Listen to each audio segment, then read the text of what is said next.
Well, hello and welcome to another Deepest Law, reviewing Adam Curtis, the 25th episode, gentlemen, believe it or not. Simon, how are you doing this week? Good morning, AA. Good morning, Horace. Good morning, chat. I'm doing very well. And I'd just like to say I'm backing Badenoch. Because is that decided today, is it? Oh, I've just been reading about her. I think she's definitely the candidate that the Tory party need to be leader in order to really shaft them. I mean, to really take them to new heights. That's what I'm thinking. She came over here. She made good. The humble daughter of a professor and a doctor living in Wimbledon. But I did read interestingly that at one point she worked in McDonald's, which she said made her working class. Well, I have to say, when I look at Badenoch, she epitomizes everything that it means to be British in 2024. The British values running through her veins. Horace, how are you doing this week, sir? Good morning. I'm not backing Badenoch, but I just hate them all, basically. So yeah. Well, if you missed my video yesterday, Horace, I'm saying that we should back Badenoch to double tap the Tories. Remember, I wanted to do 0 seats. Yeah, I feel like Kemi is the best way to destroy the Tories forever. I was fully on board with 0 seats and still am. No regrets whatsoever. I like the comparisons because I used to watch sometimes Monday Night Raw, or was there a Tuesday Heat or something? Monday Night Raw was a big one. Sorry, Tuesday Heat, where they'd have the jobbers on. You'd have like Kai. Sunday night Heat. It was Sunday night. Sorry, yeah, you'd have like Kai and Ty versus Viscera and Midian or something. Really, really rubbish. Brooklyn Brawler versus someone like that. Yeah, the jobbers. Yeah, well, I mean, one of the analogies that I've made, Horace, is that the Tories are like T1000, right? When you think they're out, when you think they're down and out, those little globules of liquid mercury start reforming. Before you know it, T1000 is back. And there's a candidate called Robert Jenrick, who is basically like flanking Farage to the right, or at least he's appearing to do so. Yeah. A very hardcore supporter of a certain country in the Middle East as well, but as they all are, of course. But yeah, he said that the Star of David should be put up at the airports as a sort of test. Yeah. But within the rubric of the Tory party, that is the most hardcore position. But he's been doing that on immigration as well, and he's been, in fact, actually been outflanking Farage on being anti-immigration. And I see a danger in Jenrick. I see T1000 getting put back together. So ideally we want Kemi, and if it's not Kemi, James Cleverly as the kind of undertakers of the Tory party. He's got the thing of coming across really thick, like thicker than her. So yeah, that'd be good as well. But I'm fully on board with anything that destroys the Tory party. There is no hope. There is no redemption to be had. They're pure enemies. They always will be. There's no way that party can be taken over. Carl, if you're listening, there's no way. There's no entryism to be had. They're aware of what they're doing. They have to be destroyed, and that's it. And that's all there is to it. So, speaking of the Middle East, we're going to be looking at matters related to the Middle East today on Adam Curtis Review. This is the final part of The Power of Nightmares. Series that started well, but I felt had a dip last week. I think we all agreed that last week was the weakest Curtis in a while. This one is very familiar territory for those of us who grew up in this era, 9/11, and the aftermath of 9/11 and how the neocons are used 9/11 for their own political ends. And I'll just go on record to say that controversially, I am one of the few people who just believes the official story of 9/11, and I am not going to be going into any kind of quote unquote truther territory. I will also say that I noticed that when I was getting this video from other channels on YouTube, this has been age restricted everywhere on YouTube, which probably means that this video is going to be age restricted as well. So this puts our 7.8 thousand target in some jeopardy, friends. If it gets age restricted, I may have to think about that, or I may put out a community note, or we may have to push it over the line through sharing the link or whatever, or getting people to, because I believe if it gets age restricted, it stops like showing up and things like that. I think it's because there's a few dead bodies in it. You know, you might try, as you did with the previous documentary on Iran, of trying to skip over the piles of corpses. or like, we could quickly try to like go forward past any bits that we think we're going to get age restricted. Just before we get going, I'll remind everyone, buy courses of the Academic Agency. What one shall I play today? Let's go for just the old-fashioned writing one, and then we'll get plugs from Horace and Simon as well, and then we'll get going. Buy Foundations of Writing on the Academic Agency. To write clearly will help you to think clearly. The ability to communicate ideas in lucid prose is foundational to success in many areas, and it is a basic requirement in every walk of life. You will learn the parts of speech and come to understand the core functions of the English language, sentence construction and syntax, punctuation, style, and common mistakes. Once you see how mistakes are made, you will not unsee them. You will know for the rest of your life. Foundations of Writing. Buy it now.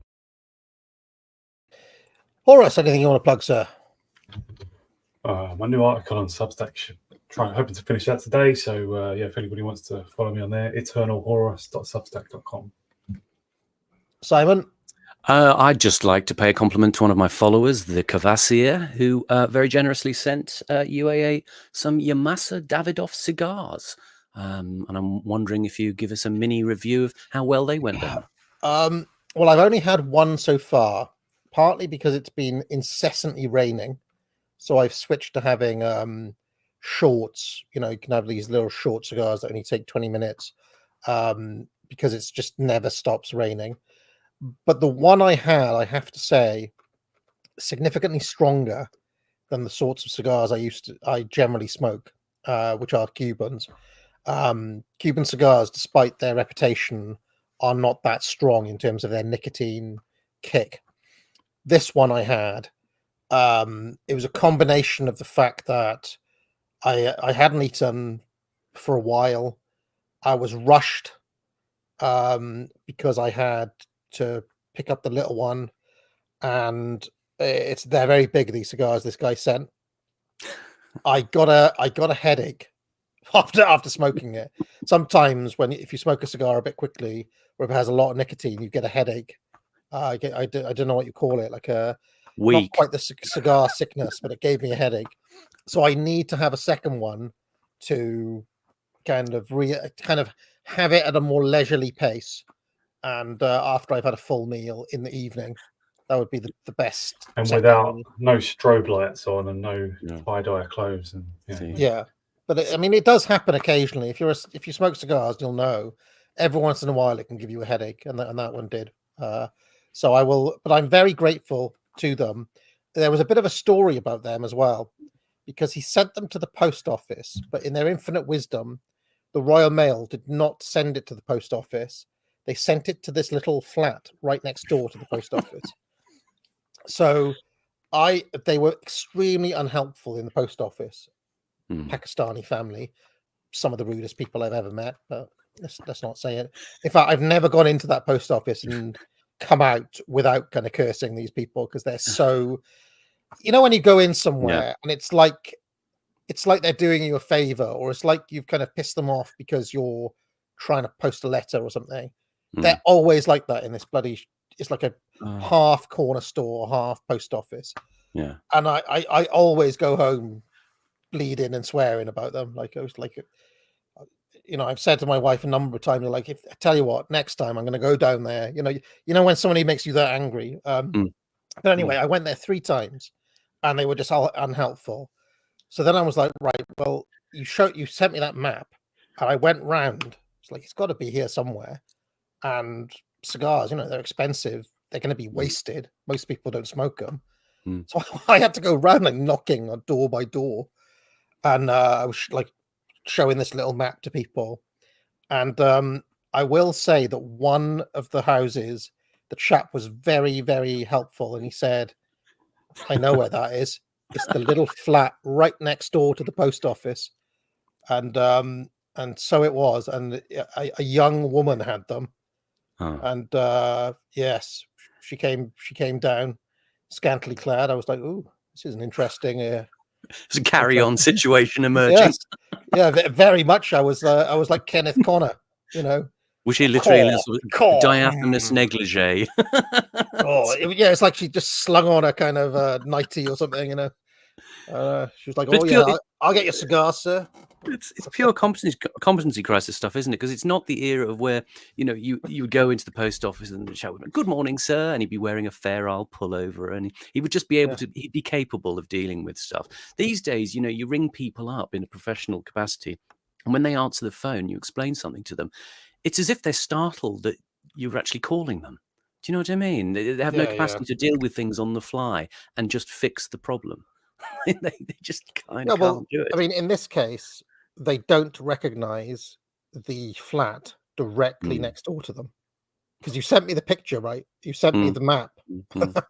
They couldn't help me. They were literally the post office. Anyway. There are people swearing about the banter, Simon. They're swearing about this boring anecdote of mine. So let's start with Adam Curtis, shall we? Power of Nightmares, Part 3. In the past, politicians promised to create a better George, if you're watching, she was about an 8 or a 9, I'd say. world. They had different ways of achieving this, but their power and authority came from the optimistic visions they offered their people. Those dreams failed, and today people have lost. I have to mention this as well. Every once in a while when I'm at home, we have an Alexa, and I'll put on music. So I was like, well, Alexa, play the Prince of Darkness soundtrack. And this came on, right? And I had it on quite loud. And I was, muttering under my breath, but this was a fantasy. Of course, my wife came in and was like, there's something wrong with you. What on earth are you listening to? I was like, yeah, Prince of Darkness soundtrack, Adam Curtis. But anyway, let's carry on. Faith in ideologies. Increasingly, politicians are seen simply as managers of public life. But now, they have discovered a new role that restores their power and authority. Instead of delivering dreams, politicians now promise to protect us from nightmares.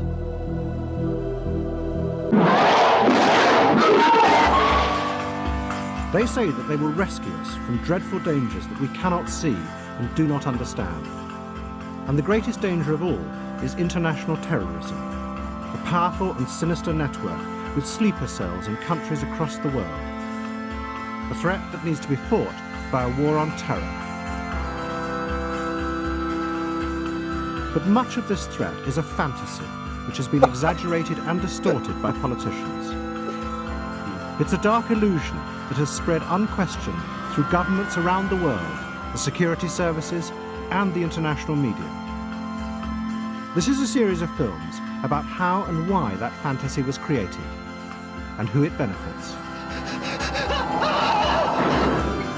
At the heart of the story are two groups. The American neoconservatives. I've set everybody off about Alexa now, spying. And I'll tell you something else. If ever me and Mrs. A are talking, she'll go and disconnect Alexa as if it's going to listen in on our conversation or something.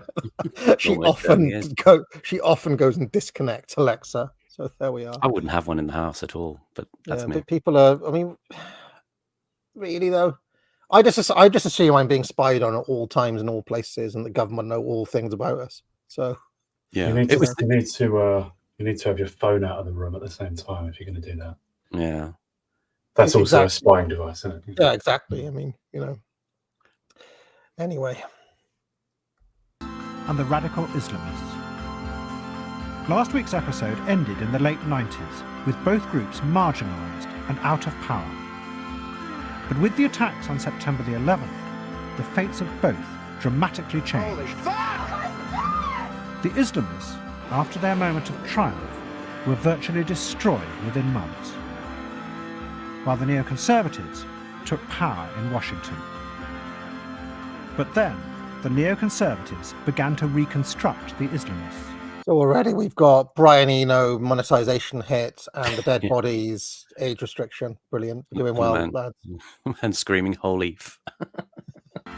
They created a phantom enemy.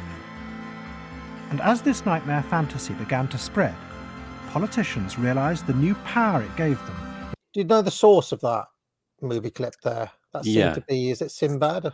It's The Thief of Baghdad from 1940. It actually gets cited later on as a clip, where he names it. But yeah, Thief of Baghdad. It's actually quite an entertaining story. I haven't seen the film, but I've read about it.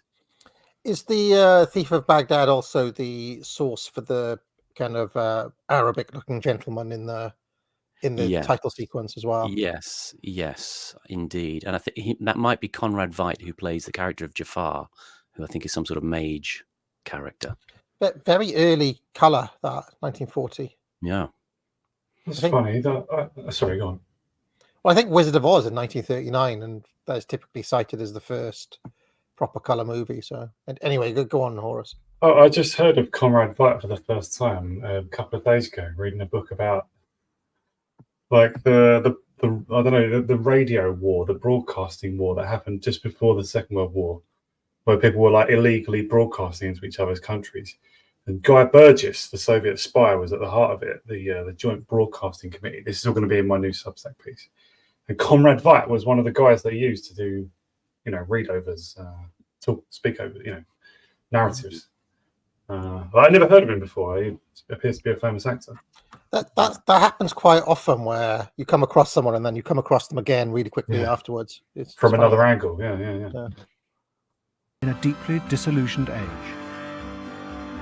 Those with the darkest nightmares became the most powerful.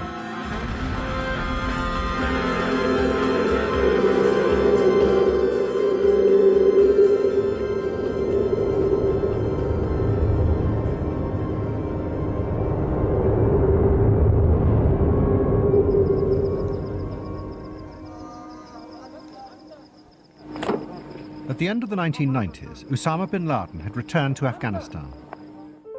He was accompanied by Ayman Zawahiri, the most influential ideologist of the Islamist movement.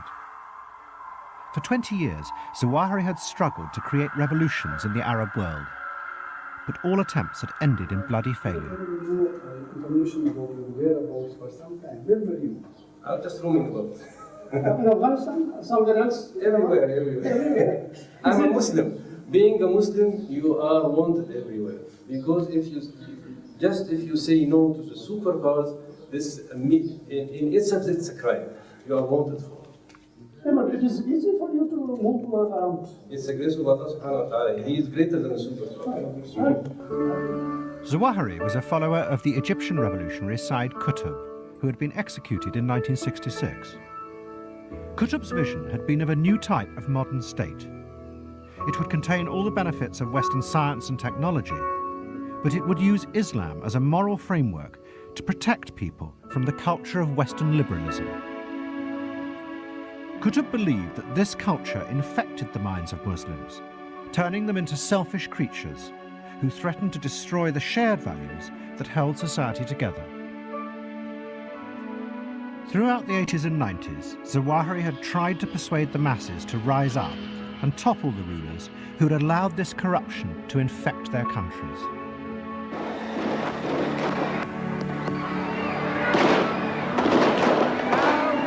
We want to speak to the whole world.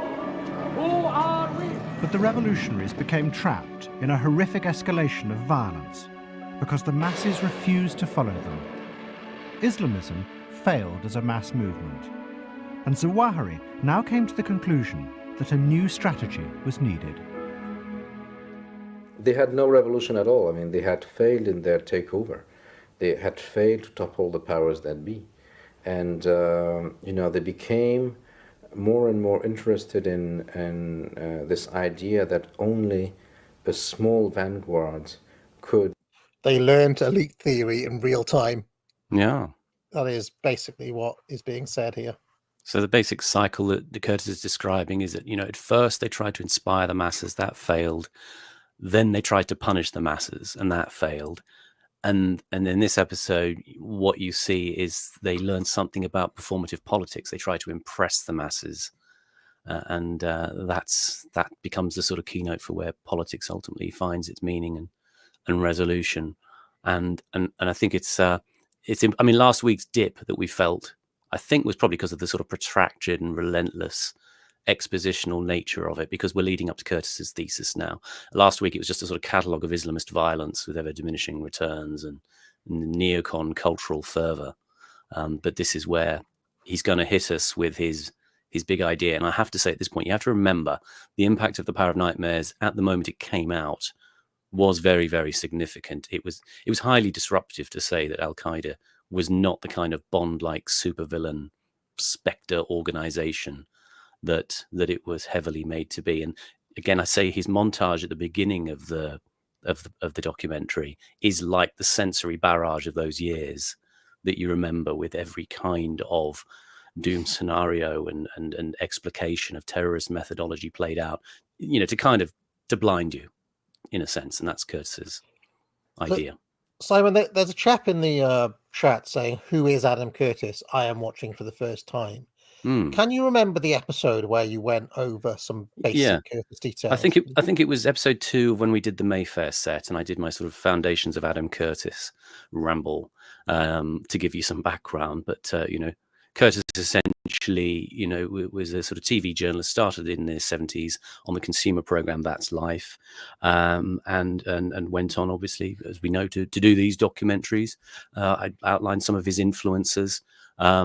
He most significantly and interestingly, he is politically identified with sort of the liberal left, let's say, but a kind of optimistic liberal left, disappointed by reality and seeking some sort of way in which people collectively forge a new politics and a new, social agreement. So that's a lot of what his documentaries are really cycling through, his disappointment with the failures of ideology, psychiatry, consumerism, etc., etc. So is that Deepest Law 165, capitalist asset stripping in the 1970s? I believe so. I think it was either the second or third episode I did a little, sort of go through of his various influences, and that's probably a good sort of primer on where he's coming from. Excellent. Could be successful. I mean, they had lost confidence in the spontaneous capacity of the masses to be mobilized. Then they decided to change strategy completely. And instead of striking at what they call the near enemy, i.e. the local regimes. So sorry to pause it again. I can't help but notice people are comparing Adam Curtis to Michael Moore. And one person said that Curtis is more mainstream than Michael Moore. Depends on your point of view. Yeah. I mean, I remember Michael Moore being a pretty big deal, especially in this era. And every Michael Moore release was because don't forget, they were shown in the cinema, weren't they? Michael Moore movies. Yeah. They were kind of a big deal. But I would say Michael Moore is a lot more polemical than Curtis in general.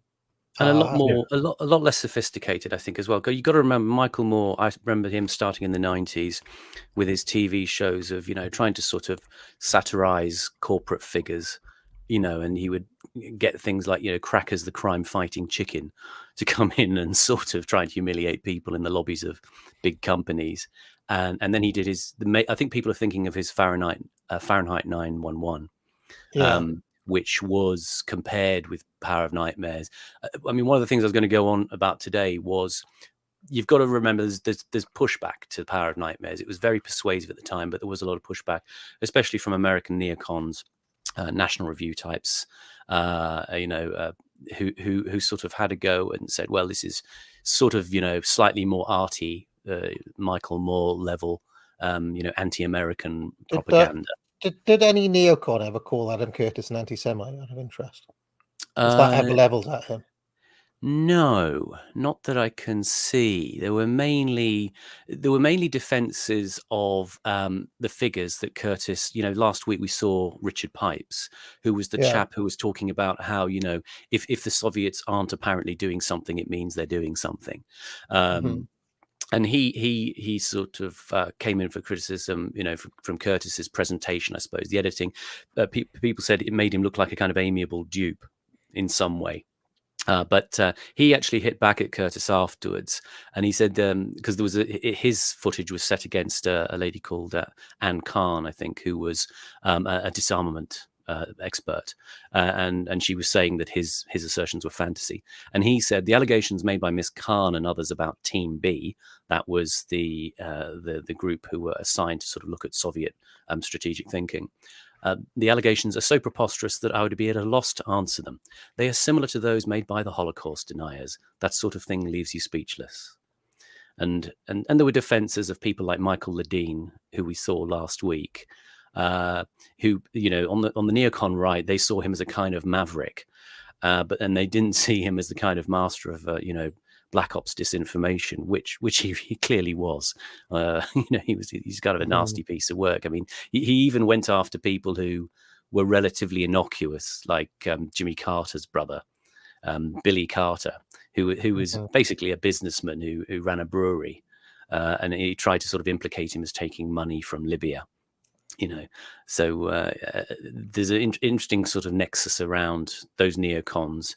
And the Italian military intelligence services at that time. Actually, there was some sort of connection there that Ledeen was exploiting, especially. So a lot of those guys had their noses put out of joint about this stuff, and there were people like David Aronovich in this country who pushed back against this documentary in particular, saying it was saying it was as sort of subtle as a house brick. So I'm glad that you've got a better memory of.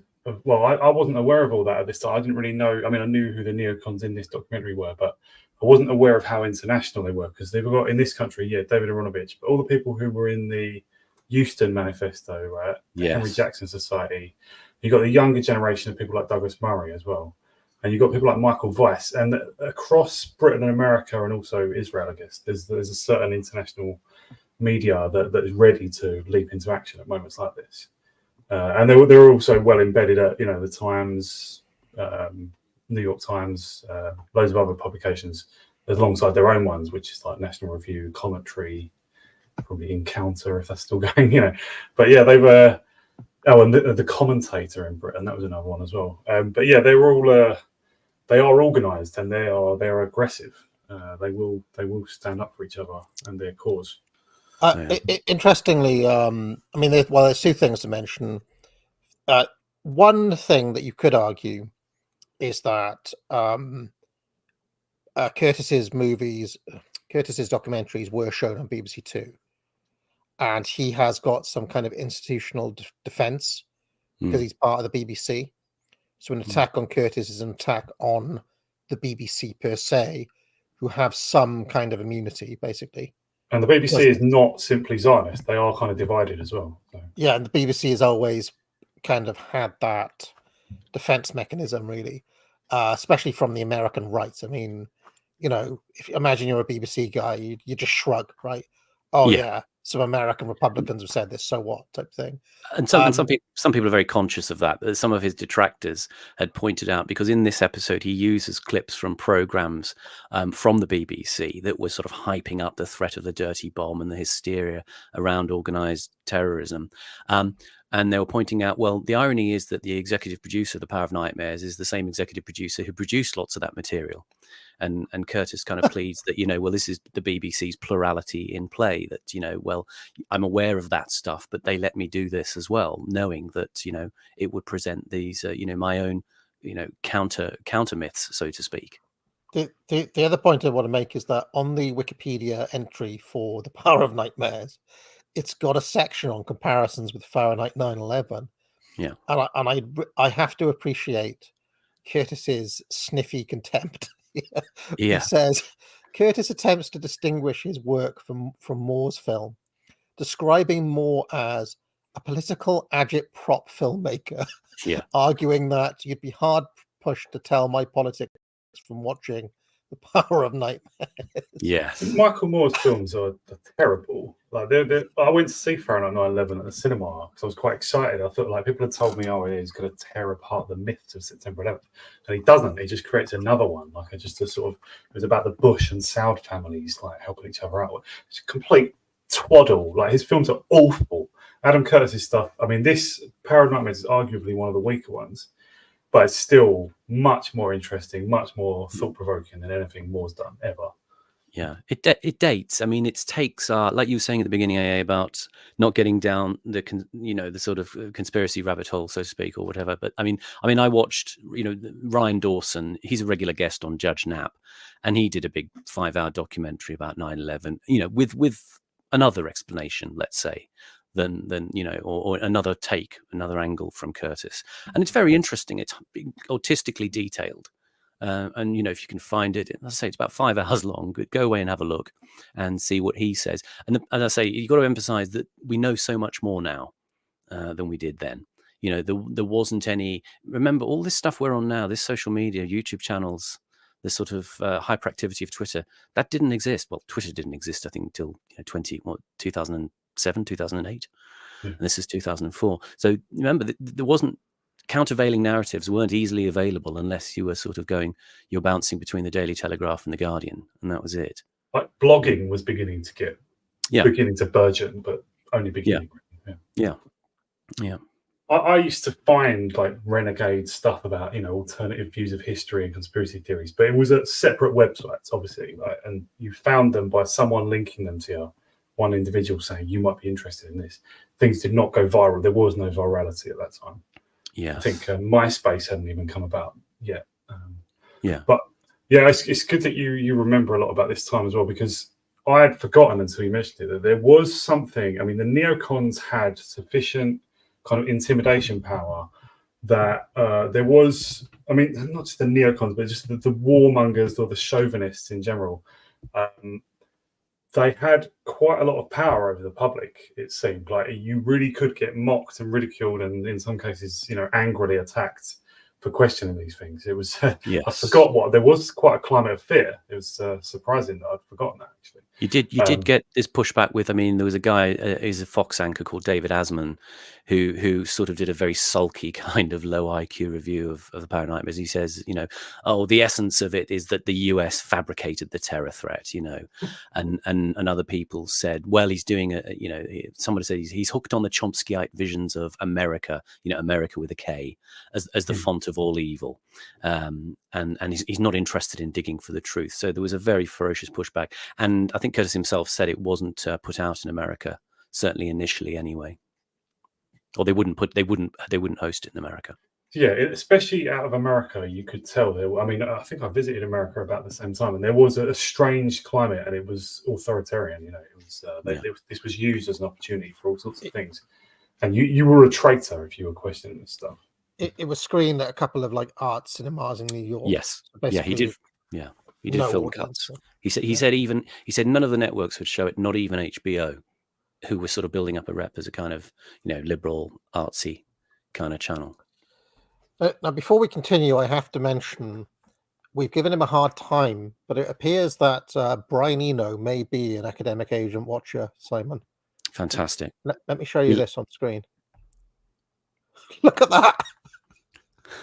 Look at that.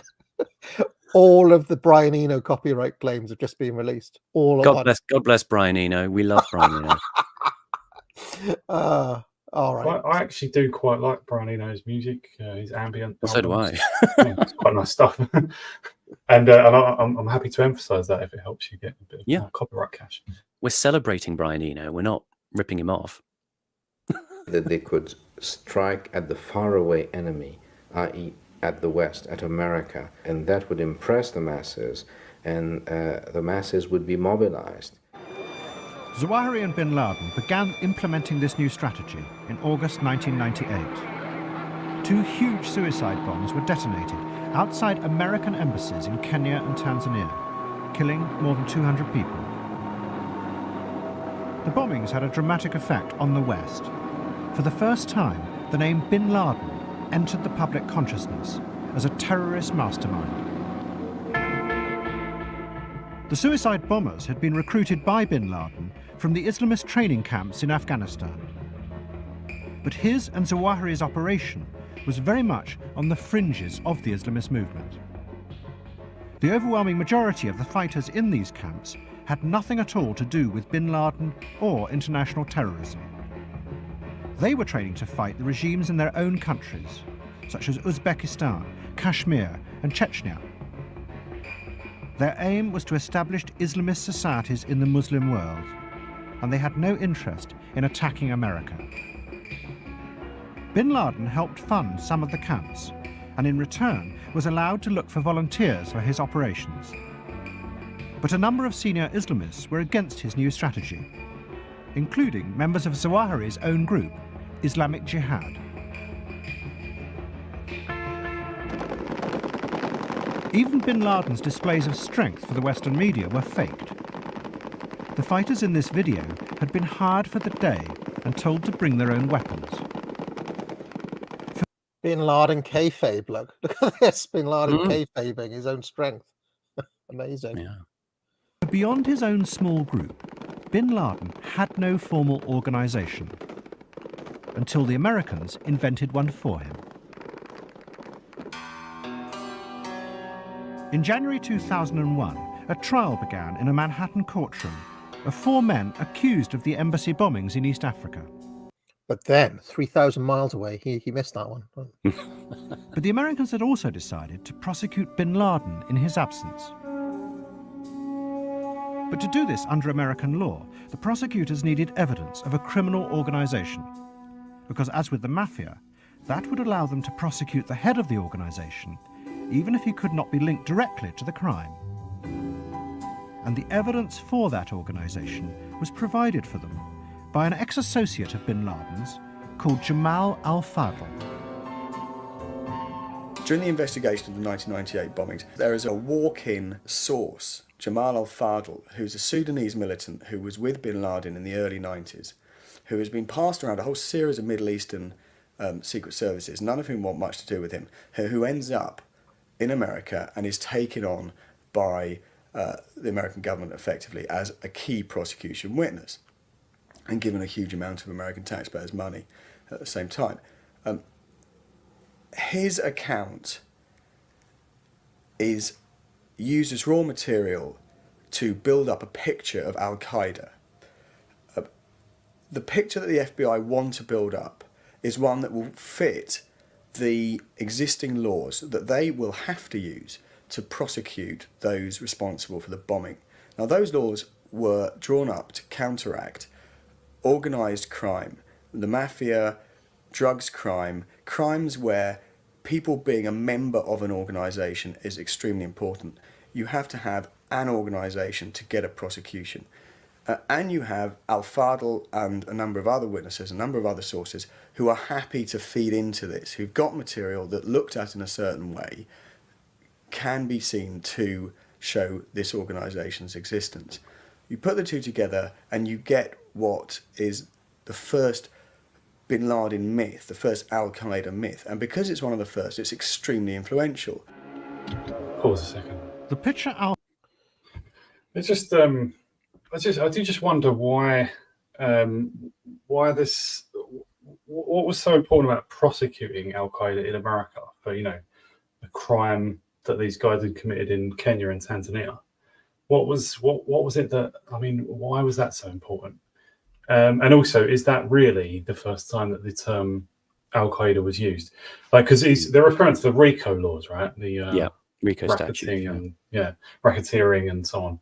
And that was, famously used successfully to prosecute mafia bosses who themselves didn't kill people but pushed a button, gave the order by whatever wink and nod means.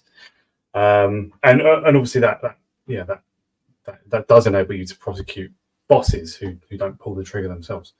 But I'm just I think this is a bit glib. Like, it's a little bit convenient the way they put this together. I think the term the base Al Qaeda was used before this. Yes, it does. It does seem. I looked a bit. This is again one of those areas where you have to go in and dig around and question Curtis a bit, because it transpires that apparently the term the base Al Qaeda was coined as early as 1988. That some of the top guys had a meeting. I think it was actually in Bosnia during the sort of periods of instability leading up to the wars in the former Yugoslavia. So there was a provenance that goes back a bit further, and that it was recognized. And it was, I mean, a lot of what we're seeing here is the moment in the late 90s where bin Laden is being, if you like, presented to us in the world. And again, I remember this very clearly. At the time, Newsnight ran a whole kind of big section on this press conference that he had. I think it was a Japanese news crew that went to bin Laden and Zawahiri and interviewed them. And Curtis has some of that footage in here where you just see them sitting in a room answering questions from Western journalists.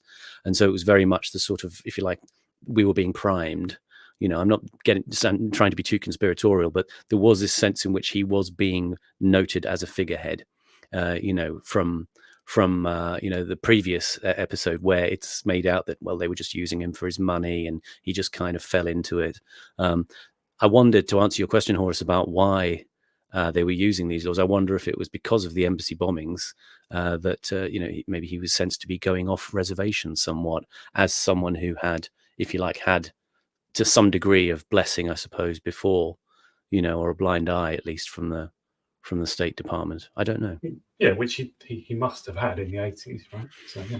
If as a continuation of the Mujahideen fighter, into the sort of internationalist liberator. But as Curtis is pointing out, there was a very different feeling in Afghanistan. The Taliban, wanted to assert their power, so to speak, or right. I suppose the native Mujahideen wanted to assert their power, not over the foreign fighters, and it was important to differentiate. And of course, I've just been looking up Al Qaeda on this question of the name, and bizarrely, Adam Curtis himself is on the Wikipedia entry for Al Qaeda on this very point. Right. It says Nasir al-Bari, who was Osama bin Laden's bodyguard for 4 years in the run-up to 9/11, wrote in his memoir a highly detailed description of how the group functioned at that time. Al-Bahari described Al-Qaeda's formal administrative structure and vast arsenal. However, the author Adam Curtis argued that the idea of Al-Qaeda as a formal organization is primarily an American invention. Curtis contended that the name Al-Qaeda was first brought to the attention of the public in 2001 in the trial of bin Laden and the 4 men accused of the 1998 US embassy bombings in East Africa. And then it quotes the bit of Curtis that we've just watched. And it says, during the 2001 trial, the US Department of Justice needed to show that bin Laden was the leader of a criminal organization in order to charge him in absentia under the RICO Act. The name of the organization and the details of its structure were provided in the testimony by Jamal al-Fadl, who said he was the founding member of the group and a former employee of bin Laden. Questions about the reliability of al-Fadl's testimony have been raised by a number of sources because of his history of dishonesty, and because he was delivering it as part of a plea bargain agreement after being convicted of conspiring to attack US military establishments. Sam Schmidt, a defense attorney who defended al-Fadl, said, there are selective portions of al-Fadl's testimony that I believe was false. To help support the picture, he helped the Americans join together. I think he lied in a number of specific testimonies about a unified image of what this organization was. It made Al-Qaeda the new mafia or the new communists. It made them identifiable as a group and therefore made it easier to prosecute any person associated with Al-Qaeda for any acts or statements made by bin Laden. So that may answer your question, Horace, as to why this RICO Act was important in the first place. It was to give the illusion that this thing Al Qaeda was an actual organized group, when maybe Bin Laden was just LARPing on his own. You know, We'll come back to Sam Schmidt because he's going to come up in a second, and I'll say a bit about him as well, but to complement what you're saying there. And funny enough, that quotation in the Wikipedia entry is a quotation taken from The Power of Nightmares. So we should do a deepest lore on that wiki page next time. So it's bizarre because Adam Curtis himself is now part of the mythology of Al Qaeda as it's recorded by Wikipedia. Yeah, to any sort of much younger people watching, I will say at the time, this is 20 years ago this came out, more people watched TV per se rather than YouTube. YouTube wasn't around. And this being on TV was a fairly big event, whereas it would be a drop in the ocean now. Yes. And it seems to have seeded that idea of Al Qaeda having been invented by the FBI or whatever. As an actual fact, where it's a little bit glib, it's not quite right. Certainly, that statement is. I mean, it is kind of subtle. I think that this is why there's something to talk about with this documentary, because I think the problem is Curtis's critics misrepresent him, and at the same time, Curtis is, if you like, unable to incorporate or neglectful of other information. I don't think willfully. I think the subtlety, the point that he's making is that the word organization in the American mind is doing a lot of heavy lifting. The organizations of things like Al Qaeda alleged are not, the sort of institutional heft of governmental and national organizations. It could be a bunch of guys in a cave, but for the purposes of the RICO prosecution, then it becomes something with much more complexity than it perhaps warranted. I have to say, because I remember this coming out, and I was around in 2004 as well. I feel like the whole narrative of the war on terror was completely undermined in Britain, not just by Adam Curtis, by the left in general. I remember the Harold, and when we talked about it, the Harold Pinter Nobel Prize winning speech, I think was the following year, the whole anti-war movement against Iraq. And I feel like this was one regime storyline where Britain as a whole was not really that on board. This was like when I talk about the British public, because of stuff like this put out by the BBC, because it was completely undercut. It was just like, yeah, this is all fake, basically. Like the public was told this is bollocks. Britain was much less on board with the idea of the war on terror. Definitely, that adds quite a lot of cross-party support in America. In Britain, that was not really embraced. Well, it was embraced by Blair, obviously, but not by the real left. I tell you what, I lived in London I've told this story before. In 2005, which was a year after this, I was living in London in Bethnal Green, opposite a scrap heap. I only lived there for 3 months, and it was fucking miserable, I'll tell you. Do you mean the East London Mosque? Is that really? I mean, it was just the most miserable time I've ever had, and it was just it was just woeful, and it was diverse as well. Okay, and I don't know. Worse now, mate. Well, I mean, it was just awful, and I think Galloway was on the scene. That was when Galloway had the Respect Party and all of that sort of stuff. But anyway, in the middle of all of that, there was the 7/7 bombing.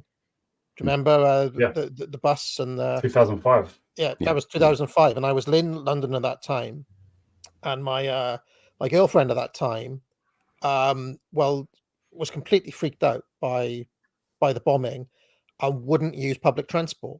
Yeah. So she used to, like, from Bethnal Green, she had to get all the way over to the Bloomberg offices. And I mean, I don't know how far, but basically it's like about an hour, 10 hour, 20-minute walk from where we were there and back, because she wouldn't get on a bus. She wouldn't get on the tube.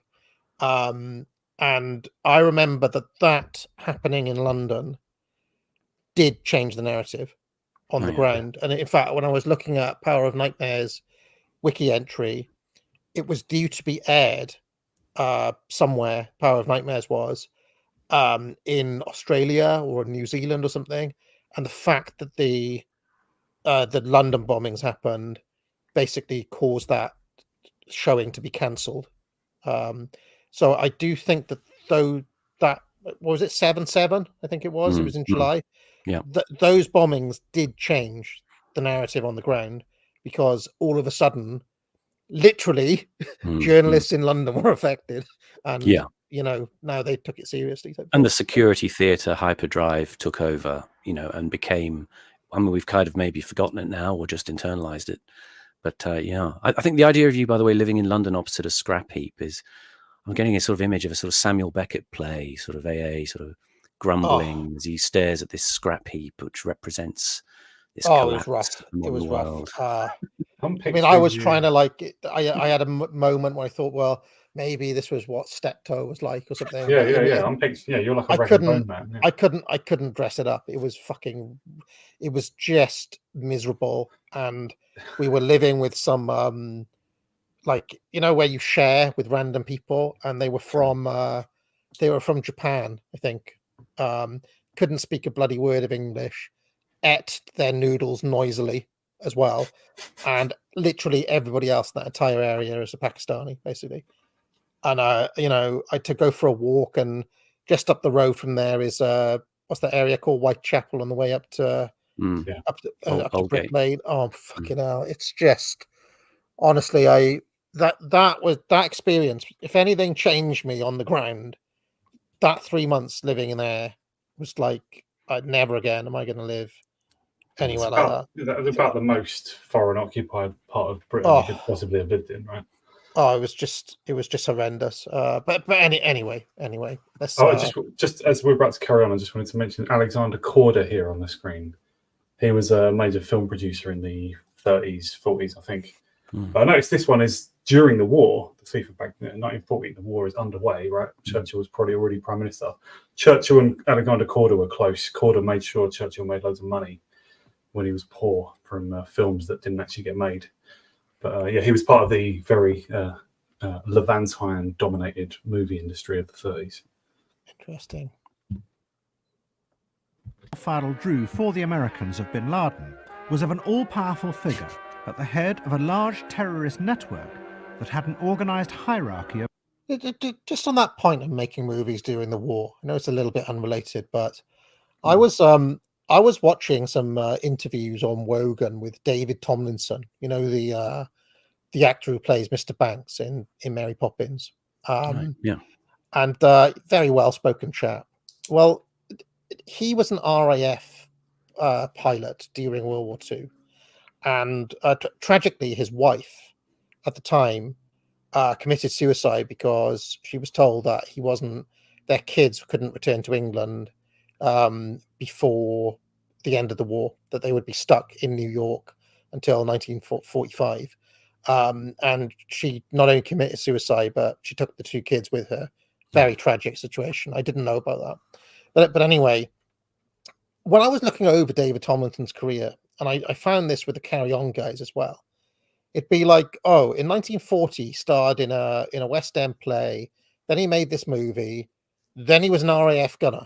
I was like, how does this how did that work, where you're an actor starring in movies and things, but then like you go away and you're an RAF pilot and then you come back and you're making movies again?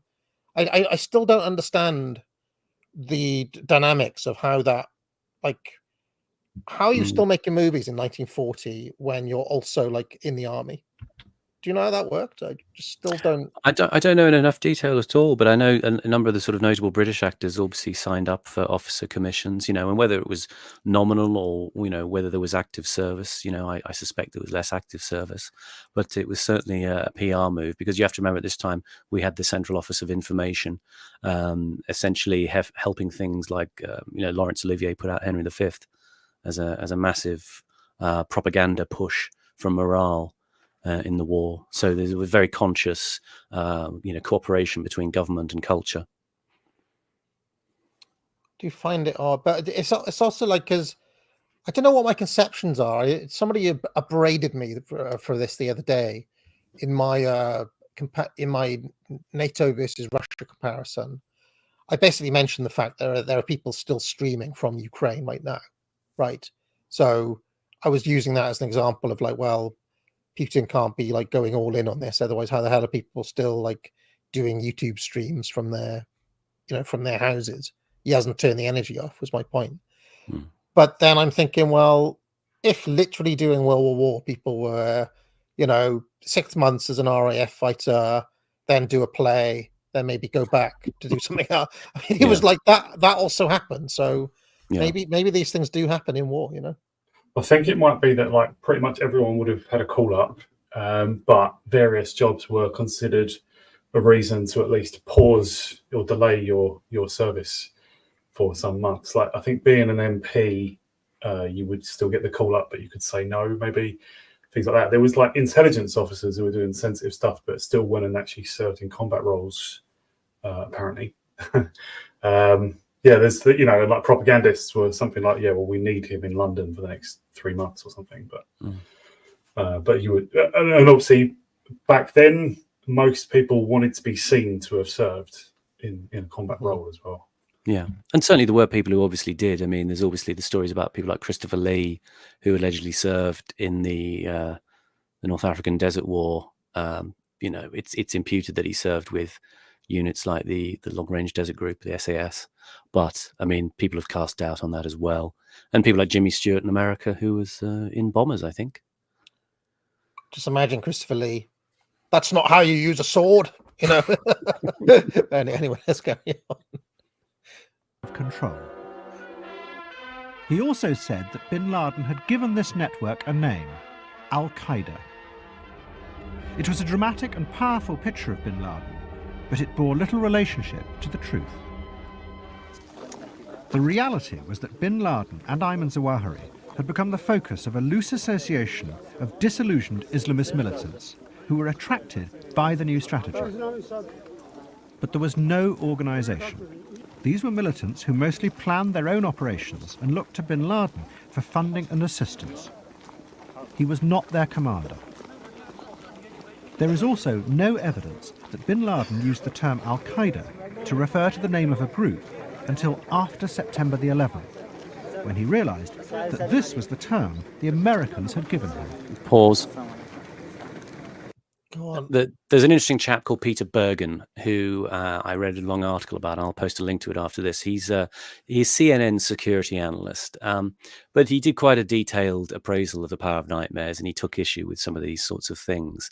I'll just quote from him briefly. He says, while bin Laden did not involve himself in the details of the 9/11 operation, he was its ultimate commander.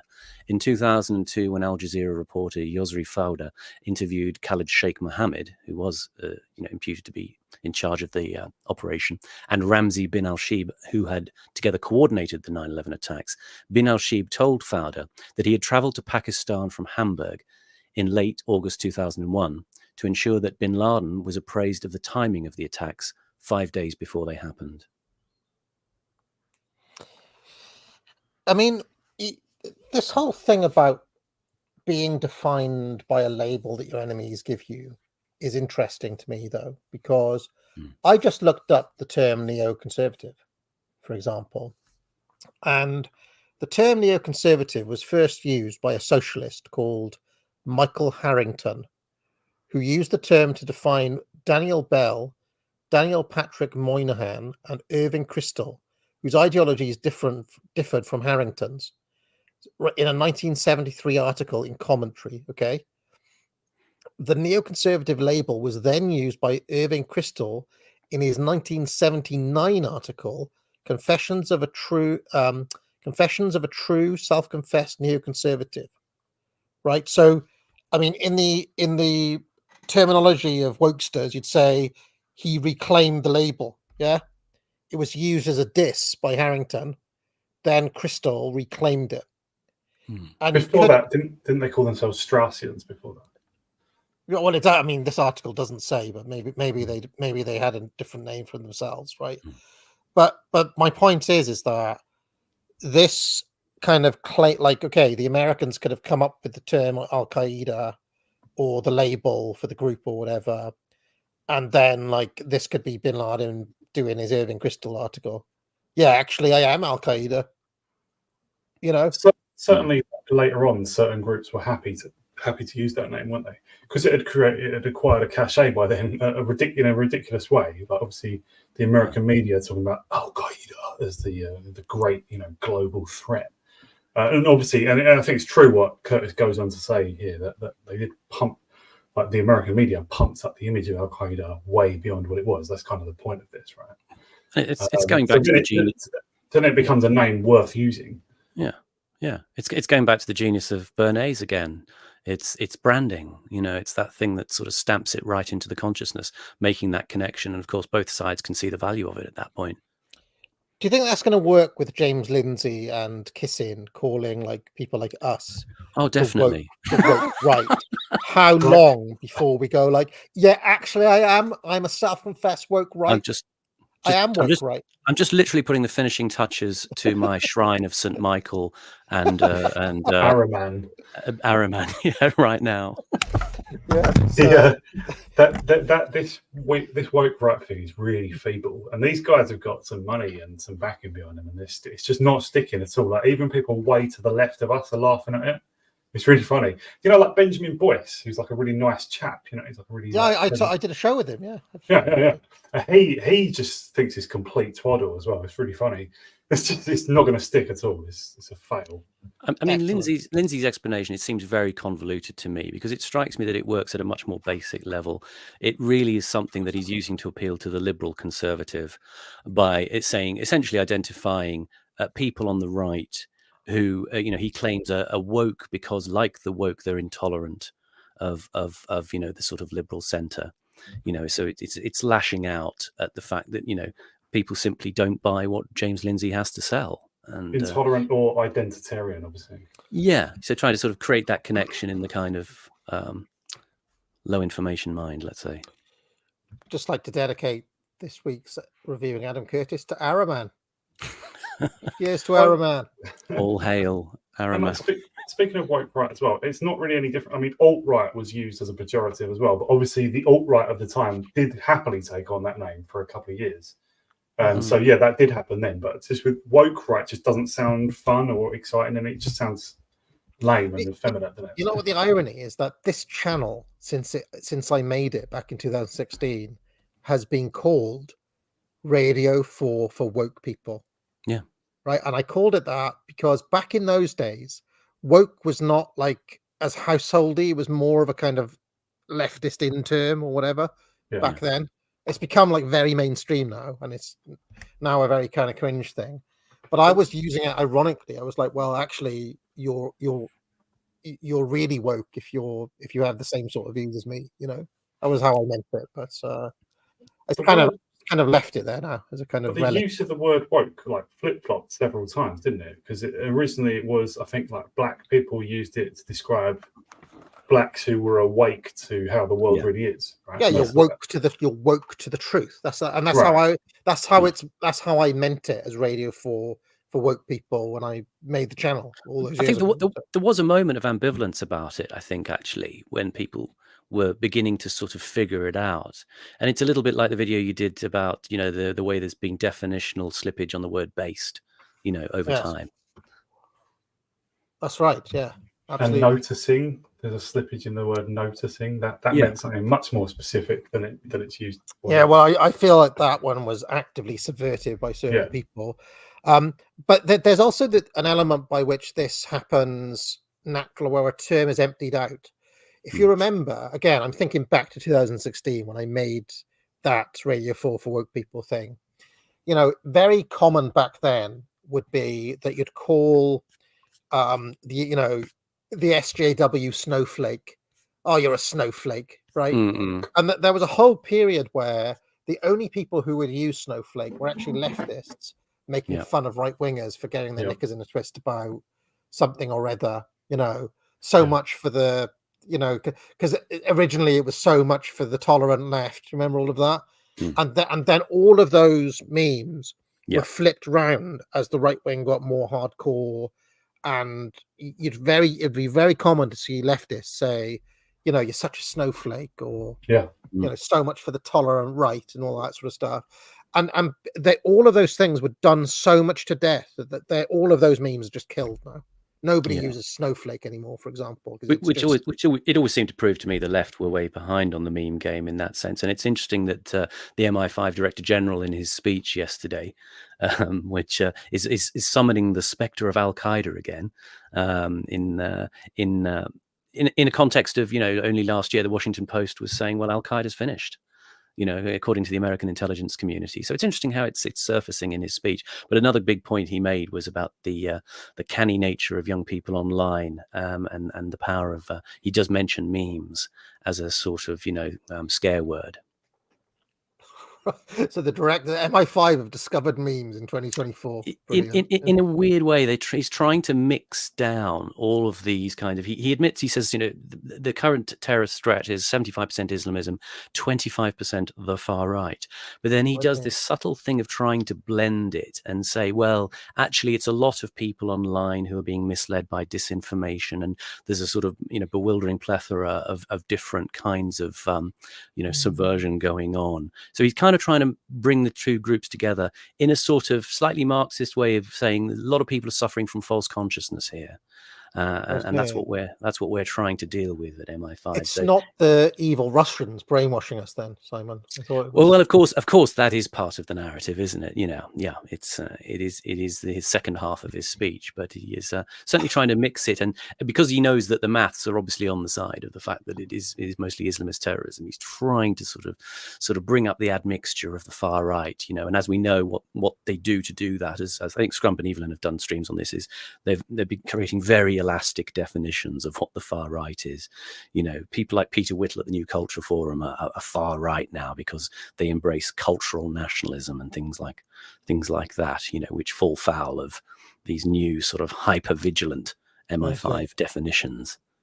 Okay. You could see the Russians begin to take the place that they had in last week's episode of this. The terror network, as in they're at the center of all, the IRA and Gaddafi. It's all Russia behind it. Like that, you could start seeing that. I mean, that has been attempted already over the last few years, isn't it? Saying that There have been a recent spate of YouTube bannings, and the one thing that the people who've been banned have all got in common is that they are very vocal, visible critics of the forever wars, particularly Ukraine. Some of them Israel, but mostly Ukraine. There was Scott Ritter. There was one of them had their channel banned and then reinstated, but there was about 5 or 6 people all on the same day. Duran and Judge Knapp are on like high alert because, on that list they'd be next, or these are the channels that Scott Ritter goes on. So there does seem to be a ramping up of this sort of thing where it's like they're tying together the domestic and the foreign policy bits. And in fact, speaking of Judge Knapp, one of the commentators who's very hot on that is Alistair Crook, a former spook himself, former MI6 guy.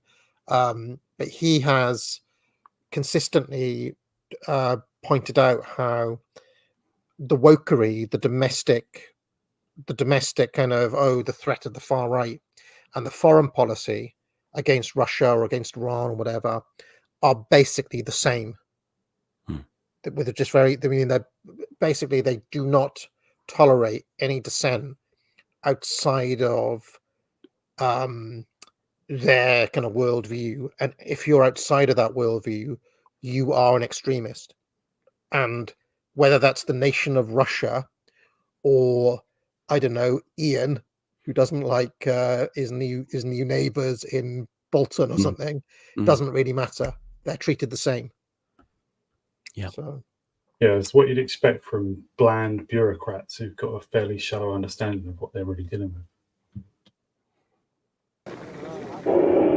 In reality, Jamal al-Fadl was on the run from bin Laden, having stolen money from him. In return for his evidence, the Americans gave him witness protection in America and hundreds of thousands of dollars. Many lawyers at the trial believed that al-Fadl exaggerated and lied to give the Americans the picture of a terrorist organization that they needed to prosecute bin Laden. And there were selective portions of al-Fadl's testimony that I believe was false to help support the picture that... This is the bit quoted on Wikipedia. Yeah. That I mentioned just now, yeah. Yeah. He helped the Americans join together. I think he lied in a number of specific testimony about a unified image of what this organization was. It made Al-Qaeda the new mafia or the new communists. It made them identifiable as a group, and therefore made it easier to prosecute any person associated with Al-Qaeda for any acts or statements made by bin Laden, who talked a lot. The idea, which is critical to the FBI's prosecution, that bin Laden ran a coherent organization with operatives and cells all around the world, of which you could be a member, is a myth. There is no Al-Qaeda organization. There is no international network with a leader, with cadres who will unquestioningly obey orders, with tentacles that stretch out to sleeper cells in America, in Africa, in Europe. It's just occurred to me that Baudrillard gave us, the Gulf War did not take place. And now Adam Curtis is giving us Al-Qaeda did not exist. Yeah. Kind of interesting, isn't it? Just to pause here a bit further, I'll go back to that Sam Schmidt guy, because he was the defense attorney in the case of 4 suspects who were brought up for the embassy bombings in Africa. And he wrote an interesting paper for NYU Law School back in 2004 called Turning the Tables, Using the Government's Secrecy and Security Arsenal for the Benefit of the Client in Terrorism.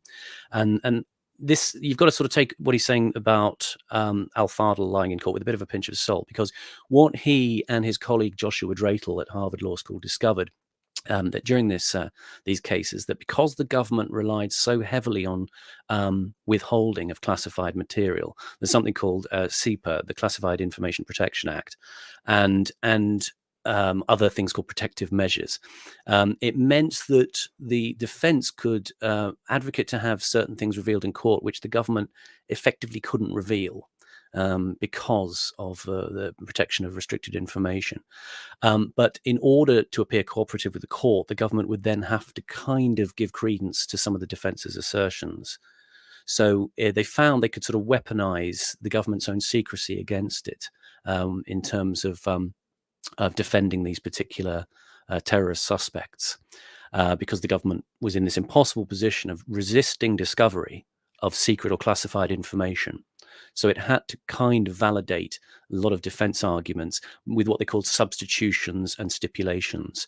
So these were things that were effectively allowing the defense to make their arguments actually much more easily, because the government, it couldn't say what it knew.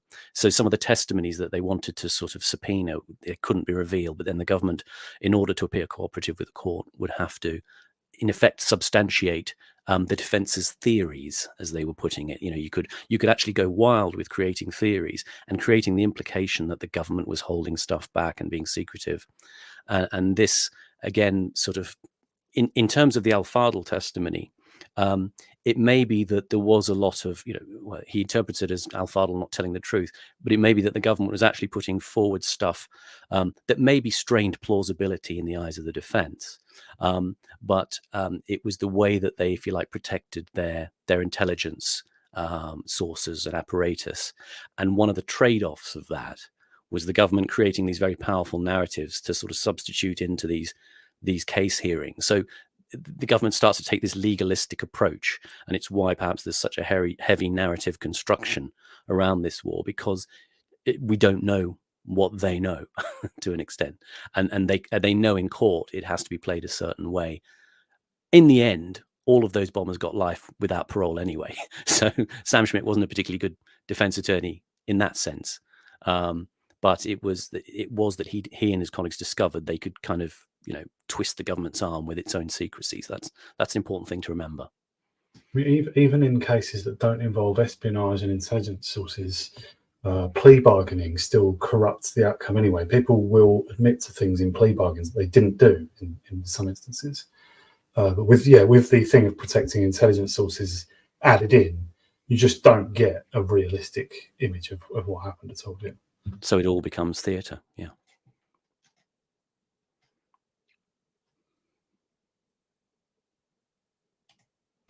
AA, maybe you're on mute. sorry, this idea that Al Qaeda didn't really exist. You know, there's a Max Fisher article in the Atlantic called "The Al Qaeda Myth" that was published on September the 9th, 2011, that you can pull up. I have also found this academic article, which may have influenced Curtis. It's in World Affairs. You can get it if you've got access to these databases, by Pierre-Henri Brunel.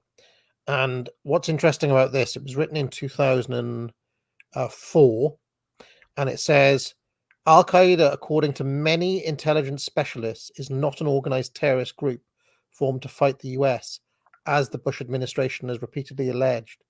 An investigation into its past yields clues about its real nature. So there's definitely something here that people were writing on, like in journals, magazines, academic articles. There is, you know, I wouldn't say that Curtis has nothing here. There's obviously something Curtis is saying, you know. Yeah, it's that, you know, you're exporting a brand, Al Qaeda, with which people can heavily self-identify. Again, to go back to the century of the self, what they discover are these values and lifestyles that people want to identify with in order for you to sell stuff to them. So similarly for people selling terrorist ideologies, you know, they kind of need recognition as well and a form of branding. And you know, so I think he's right. Then there's a distributed ideology that doesn't have a coherent sort of organizational structure. You know, as we know, these populists, they just, you know, they can't get it together enough. But Curtis is saying that, you know, terrorist acts may occur, yes, but they're not part of some sort of centrally directed organization, which is how we think of power orientation. But do you remember when Al Qaeda? I mean, it didn't become, but the terrorists went from being Al Qaeda to becoming ISIS. Do you remember? And then it was ISIL. Do you remember that? There were, I mean, these are all different groups, but in our minds, it was just like, well, the terrorists over there or something, you know. Yeah. I remember ISIS had better like branding, didn't it, than Al Qaeda. Al Qaeda was just like Bin Laden, but ISIS had like a flag and like ISIS created good English language stuff as well, like masks and like scary beheading videos and things like that. So they did, like, had, they did like a glossy magazine in English, and it was like high quality graphic design and stuff. That's right. Yes. Yeah. I mean, it's about sort of brands and sub brands, isn't it? Because you had Al Qaeda, then there was Al Qaeda in the Arabian Peninsula, you know, and ISIS had sort of sub brands as well. You know, it's like Coke and Coke Zero, you know. But then David Cameron and others, in order to preserve the good name of Islam, said we mustn't call this the Islamic State. It must be called Daesh, which sounds like a mockery of them in some way. Yeah. Ridiculous, embarrassing, one of the most cringeworthy things we've ever seen in politics. Well, you're also coming to it with cultural sensitivity then, aren't you? And you're showing your cultural sensitivity by calling it, you know, Daesh. I remember as a big Bob Dylan fan at this time, it caused a bit of a problem because the Bob Dylan fan magazine that has been going since the 60s, I think, is called ISIS after the song. I mean, when did Desire come out? In the 1975, right, or 1976? Just rename it to the Hurricane. Well, I mean, they never changed the name, but I remember it being an issue, the fact it was called ISIS, and I was a buyer of ISIS at the time, and like, you know, I mean, I'm literally talking about London just after these bombings, walking around with ISIS magazine, you know. I'd be like, yes, Bob Dylan magazine. It's not. Isn't the Oxford undergraduate magazine called ISIS as well? I think there is an Oxford University undergraduate mag called ISIS. Obviously, my mother is also called ISIS. Yes. Not in real life, but in the world of online advertising. As Horus, your mother is ISIS. Yeah. And I won't hear another word spoken against her. Of a coherent, structured terrorist network with an organised capability simply does not exist. What did exist was a powerful idea that was about to inspire a single, devastating act that would lead the whole world into believing the myth that had begun to be constructed in the Manhattan courtroom.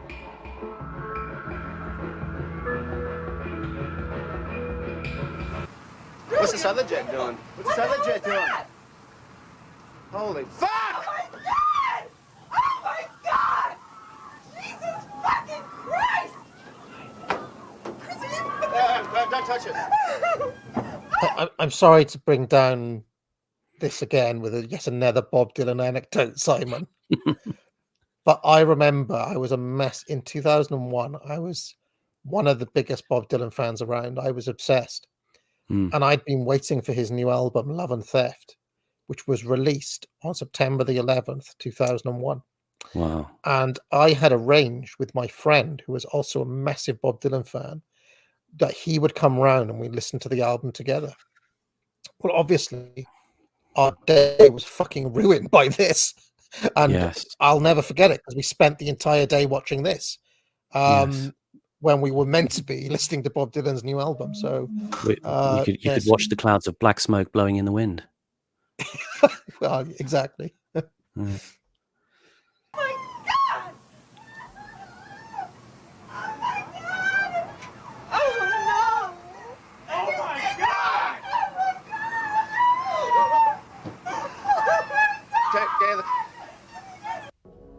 The attack on America by 19 hijackers shocked the world.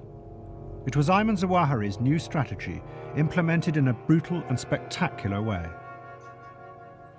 But neither he nor bin Laden were the originators of what was called the Plains Operation. Where are you going, Curtis? I'm getting worried. Mm. Where's Can I Curtis just- going with this? I'll just say though that is despite this sort of there's a comic element to that. It's horrific and chilling footage. But even with the silly people shouting over the top and the guy saying no, don't touch the camera, there's something about the state of modern life in there. It was the brainchild of an Islamist militant called Khalid Sheikh Mohammed, who came to bin Laden for funding and help in finding volunteers. But in the wake of the panic created by the attacks, the politicians reached for the model which had been created by the trial earlier that year. The hijackers were just the tip of a vast international terrorist network, which was called Al-Qaeda. Al-Qaeda is to terror what the mafia is to crime. There are thousands of these terrorists in more than 60 countries. They are recruited from their own nations and neighborhoods and brought to camps in places like Afghanistan, where they are trained in the tactics of terror. This one network, Al-Qaeda, that's receiving so much discussion and publicity, may have activities in 50 to 60 countries, including the United States. Our war is against networks and groups, people who coddle them, people who try to hide them, people who fund them. This is our calling. And the attacks had another dramatic effect. They brought the neoconservatives back to power in America. When George Bush first became president, he had appointed neoconservatives like Paul Wolfowitz and their allies like Donald Rumsfeld to his administration. But their grand vision of America's role in the world was largely ignored by this new regime. I just don't think it's the role of the United Yeah, so he goes on to say that, before September 11th, Bush wasn't for invading loads of countries, and then he was converted by the event. But the same question arises just from what he just said. Why were several of the neocons appointed to the regime, to Bush's government, when Bush's attitude was that, we're not trying to spread democracy or whatever. We're not trying to sort out the whole world. Why were they invited? Who appointed? Why was Rumsfeld there? Why was Wolfowitz there? Like, who sees to that? Who is it in the Republican Party or whatever who sees to it they keep getting jobs when they've got no credibility? I mean, I don't want to blackpill anyone who's looking forward to the American election, but I can see something like this happening with Trump as well. Like, and it did the right? first time as well. I mean, Abrams was in there, right? And John Bolton, of course. And John Bolton, like a maniac. But I can see the exact same thing happening. And it'd be like, oh, well, Trump was always against war, but then events changed his view. But it just so happens his entire cabinet was filled with war hawks and people who love Ben Shapiro. You know, like Mike Pompeo. He's not what people would normally call a neocon, but you know, he's a like he is. He's Yeah. like, you know, and he's again like a maniac. Just like we should just control the whole world. You know? And yeah, Trump appointed him, and loads of other people who weren't, you know, who just weren't of what the MAGA thing is supposed to be about. So yeah, there's obviously, I mean, what people refer to as the deep state. I don't know. There's like the deep Republican Party or something, but they see to it that these people keep getting jobs. Yeah, I mean, he's not gonna. I can guarantee you, Trump is not going to be appointing Douglas McGregor to the National Security Office anymore, or Judge Knapp, or Michael Flynn. It's going to be all of these swamp creatures again. One of the things that maybe from a pop cultural point of view interesting is I watched the Oliver Stone film W the other night, and of course, you know, as all films are, it's a simplification, but essentially it sees Bush as a kind of figure who's sort of not really paying attention to anything at all because he's solely driven by his own personal conflicts with his father, George H.W. Bush, seeking sort of his recognition and his approval. And one of the crux points of the film is George H.W. Bush losing that election and George W. Bush having a go at his father, saying, you know, you didn't go far enough on Iraq. You know, you should have gone all the way. So Stone reckons that really happened? Well, it's well, who knows if it's Stone's, you know, vigorous invention or if it's you know, based on anything. I mean, I haven't done any deep dive into George W. Bush at all, but that's the kind of dramatic conflict that's dramatized, that he wants recognition from his father, and he sees his father as having made bad, weak choices, and therefore he gets these neocons effectively around him to sort of go in hard after Saddam. Yeah. I can imagine like George W. Bush. It's possible that he came to think that in the 2000s, but like Stone have it, the movie have it that he's saying that back in '94 or whatever. He's not. It's not sort of saying it emphatically because you read it as a product of the character's kind of his egotistical drives. You know, he's kind of you know, he's just kind of a bum and a party guy. And this was done at the time, wasn't it? That they made out that it's all the psychological like daddy issues sort of thing. Yeah. So again, I can't speak to its veracity in terms of historical context of W, but I think it's more the case that W. Like people say this of all politicians, but I think they're wrong. But it's true of W that he was like a cipher for other people. He always just all his speeches, like people remarked on how thick he was. Like for years, like he was in for 8 years, right? And the whole time through, people were just saying this is the dumbest guy who's ever been president. And I'm sure he's not that smart, but he's not as dumb as he comes across. He comes across like a guy who's just reading briefs to the public. He's just reading stuff that's been put in front of him. And he like, I don't know why that is in his case in particular, but it's like he was just a puppet for a cleverer gang of people like maybe Dick Cheney. But Dick Cheney was kind of a bum before he was in politics as well. So I don't really know. Like Rumsfeld, maybe because he at least goes back decades in politics. And every single one of these guys was an Ivy League graduate. The thing is with W, all of the moments I can remember for him, you know, his cat-like reflexes when the dude chucked the shoe at him. Remember? I mean, if somebody threw a shoe at you like that, would you have the wherewithal to duck as quickly as he did? That was pretty cool. And the other big Bush moment I remember is now watch this drive. That's a cool moment. That's a cool moment. When he's just being casual, he comes across much more human. I mean, go on. Sorry. Well, but he, in speeches and in interviews and stuff, he was rigid and he was awkward and he came across like a robot and unintelligent. It's because he just doesn't believe anything he's saying, right? It's because he's just being put up there to lie for someone else.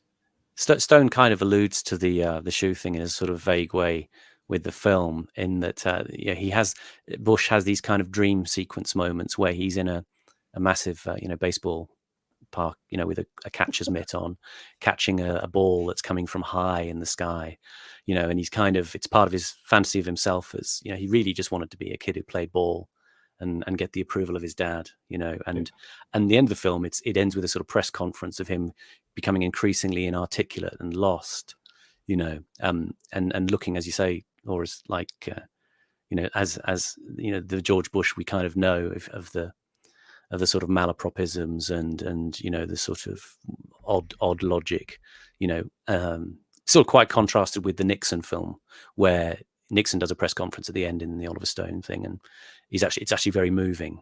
But the one in W is he looks just ridiculous. I And mean, he just is a suggestion though that W was a man who became president, but was still a disappointment to his dad?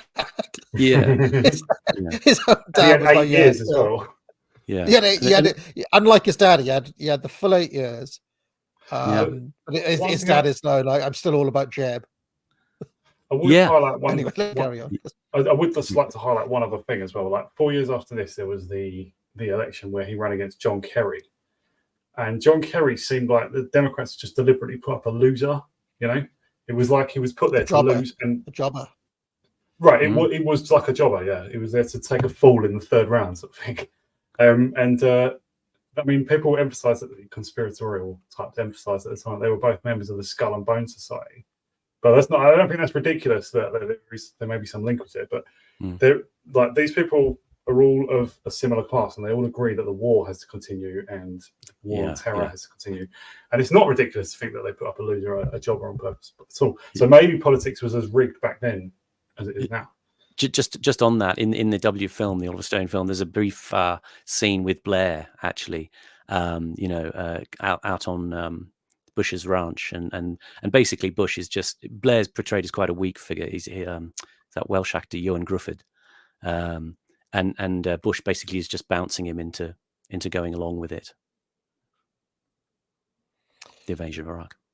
Yeah, I always remember an essay by Christopher Hitchens, Tony Blair Neocon, I think it's called, which tells quite a different story.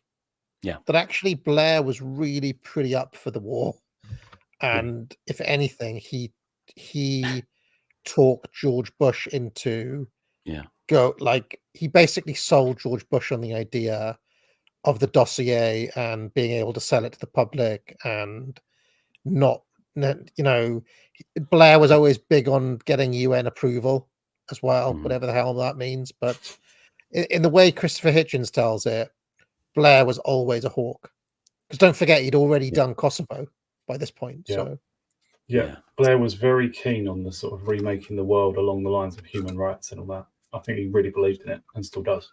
And as you say, more optical AA as well about doing it, Blair. You know, I rewatched the Robin Cook resignation speech again this morning, and of course one of the key themes of the speech is we will lose credibility as a country if we're not seen to be internationalist and getting consent from the UN.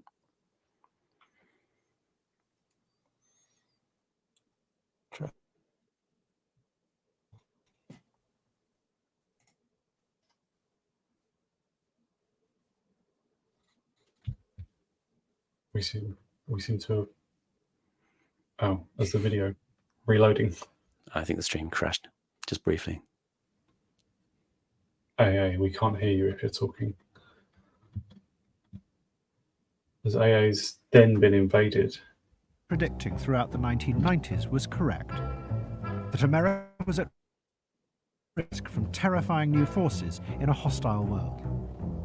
A small group formed that began to shape America's response to the attacks. At its heart were Donald Rumsfeld and Paul Wolfowitz, along with the Vice President, Dick Cheney, and Richard Pearl, who was a senior advisor to the Pentagon. The last time these men had been in power together was 20 years before, under President Reagan. Back then, they had taken on, and as they saw it, defeated a source of evil that wanted to take over America, the Soviet Union. And now, they saw this new war on terror in the same epic terms. The struggle against Soviet totalitarianism was a struggle between fundamental value questions. Good and evil is about as effective a shorthand as I can imagine in this regard. And there's something rather similar going on in the war on terror. It isn't a war on terror, it's a war on terrorists who wanted to impose an intolerant tyranny on all mankind, an Islamic universe in which we are all compelled to accept their beliefs and live by their lights. And in that sense, this is a battle between good and evil. Funny how much he sounds like Benjamin Netanyahu, really, isn't it? But as previous episodes have shown, the neoconservatives distorted and exaggerated the Soviet threat. They created the image of a hidden international web of evil run from Moscow that planned to dominate the world, when in reality the Soviet Union was on its last legs, collapsing from within. Now they did the same with the Islamists. They took a failing movement that had lost mass support and began to reconstruct it into the image of a powerful network of evil controlled from the centre by bin Laden in his lair in Afghanistan. They did this because it fitted with their vision of America's unique destiny, to fight an epic battle against the forces of evil throughout the world.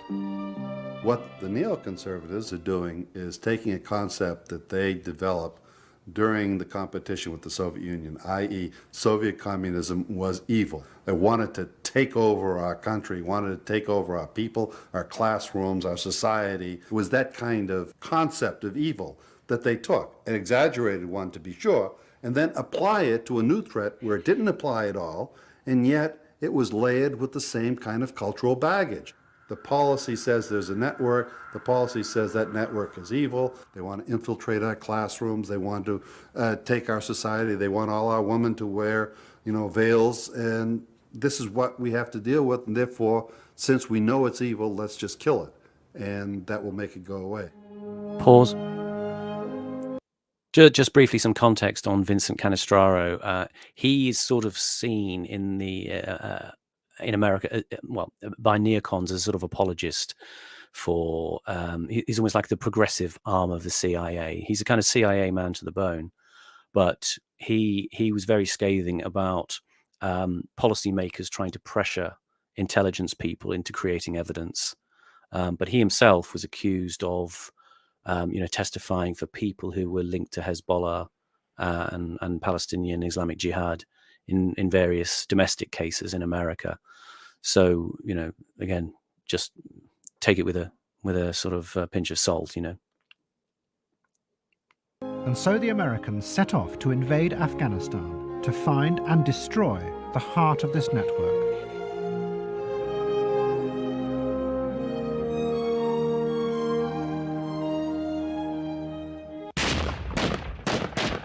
To do this, the Americans allied themselves with a group called the Northern Alliance. They were a loose collection of warlords fighting a war of resistance against the Taliban, the Islamists who controlled Afghanistan. The Taliban's best troops were the thousands of foreign fighters from the training camps, who the Northern Alliance hated.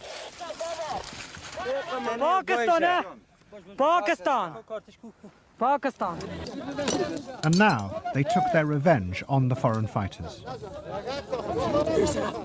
The Americans believed that these men were Al-Qaeda terrorists, and the Northern Alliance did nothing to disabuse them of this, because they were paid by the Americans for each prisoner they delivered.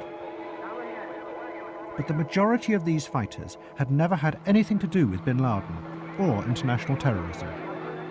Both they and the Taliban were radical nationalists who wanted to create Islamist societies in their own countries. But now they were either killed or taken off to Guantanamo Bay. And Islamism, as an organized movement for changing the Muslim world, was obliterated in Afghanistan. But as it disappeared, it was replaced by ever more extravagant fantasies about the power and reach of the Al-Qaeda network. In December, the Northern Alliance told the Americans that bin Laden was hiding in the mountains of Tora Bora.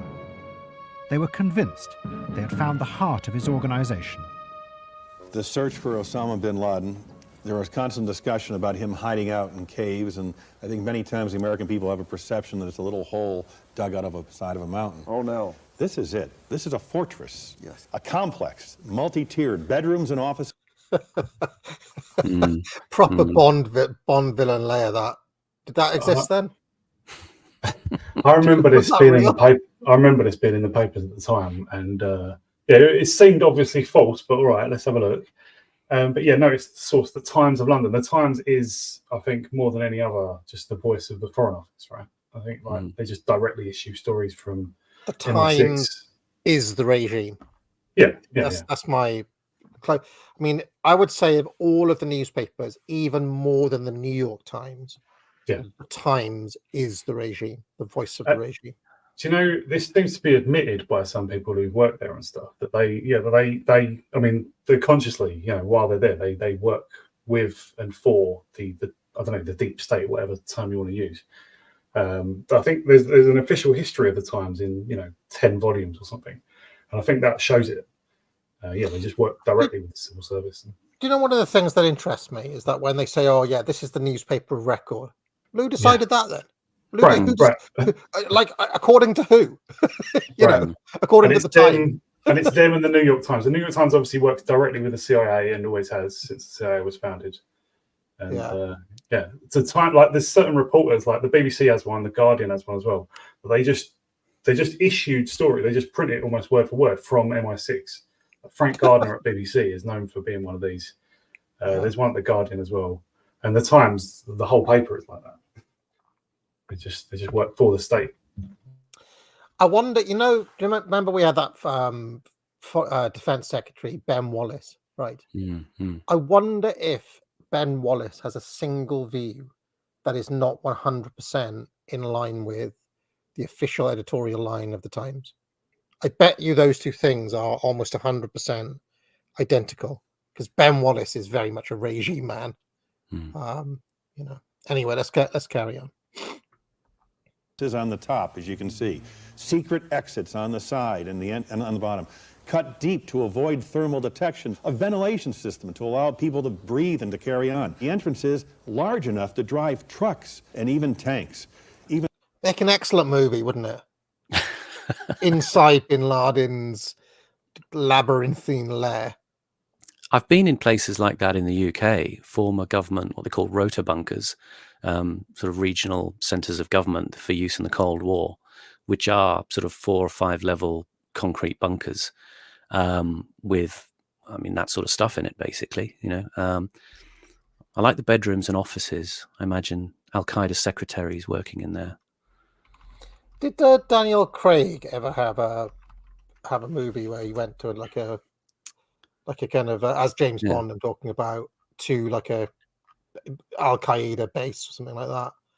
I seem to remember he knocked around in the Middle East at some point in one of his movies, but I don't remember him going to like a base. It would have been a good setting, Yeah, I think it's only in the films he goes to sort of the MI5 or MI6 sort of tunnels under London kind of bases. Really, they very much like the idea of these. Either you work in a sort of glass-walled office in Vauxhall Cross, or you're in sort of former railway tunnels, underneath Waterloo, that sort of thing. I think it's part of the. It's more of a British fascination with that, and the Bond lair took a bit of a backseat with Daniel Craig. He does go to like Morocco or something in one of the movies. I seem to remember. Daniel Craig now. Anyway, let's go on. In computer systems and telephone systems, it's a very sophisticated operation. Oh, you bet. This is serious business. And there's not one of those. There are many of those. How many did he have? Just outright lie. I mean, I don't know. Maybe they were real. Yeah, like the weapons. For days, the Americans bombed the mountains at Tora Bora with the most powerful weapons they had. The Northern Alliance had been paid more than $1 million for their help and information. And now their fighters set off up the mountains to storm bin Laden's fortress and bring back the Al-Qaeda terrorists and their leader. Was there ever like a Tom Clancy game or something where you got to go to bin Laden's mountain fortress? Because it looks awesome. Yeah. I want to play it. I want to play it in a game or something. Yeah. Rainbow Six Cave Explorers. Spelunking. There were tons of games like that at the time, I remember. Yeah. But all they found were a few small caves, which were either empty or had been used to store ammunition. There was no underground bunker system, no secret tunnels. The fortress didn't exist. The Northern Alliance did produce some prisoners they claimed were Al-Qaeda fighters, but there was no proof of this. And one rumour was that the Northern Alliance were simply kidnapping anyone who looked remotely like an Arab and selling them to the Americans for yet more money. The Americans now began to search all the caves in all the mountains of eastern Afghanistan for the hidden Al-Qaeda network. We found a cave. The rest of it is open, break. If nobody went up to look into that cave, people could have been hiding up there for days and watching everything that we did. But wherever they looked, there was nothing there. Al-Qaeda seemed to have completely disappeared. But then, the British arrived to help. They were convinced they could hunt down Al-Qaeda because of what they said was their unique experience in fighting terrorism in Northern Ireland. They could succeed where others had failed. The hunt for Al-Qaeda and Taliban goes on. And we stand shoulder to shoulder with the United States and our other coalition allies in the global war of terrorism. But how many Al-Qaeda have you captured? We haven't captured any Al-Qaeda, but... And how many have you actually managed to kill here in southeast Afghanistan? We haven't killed any.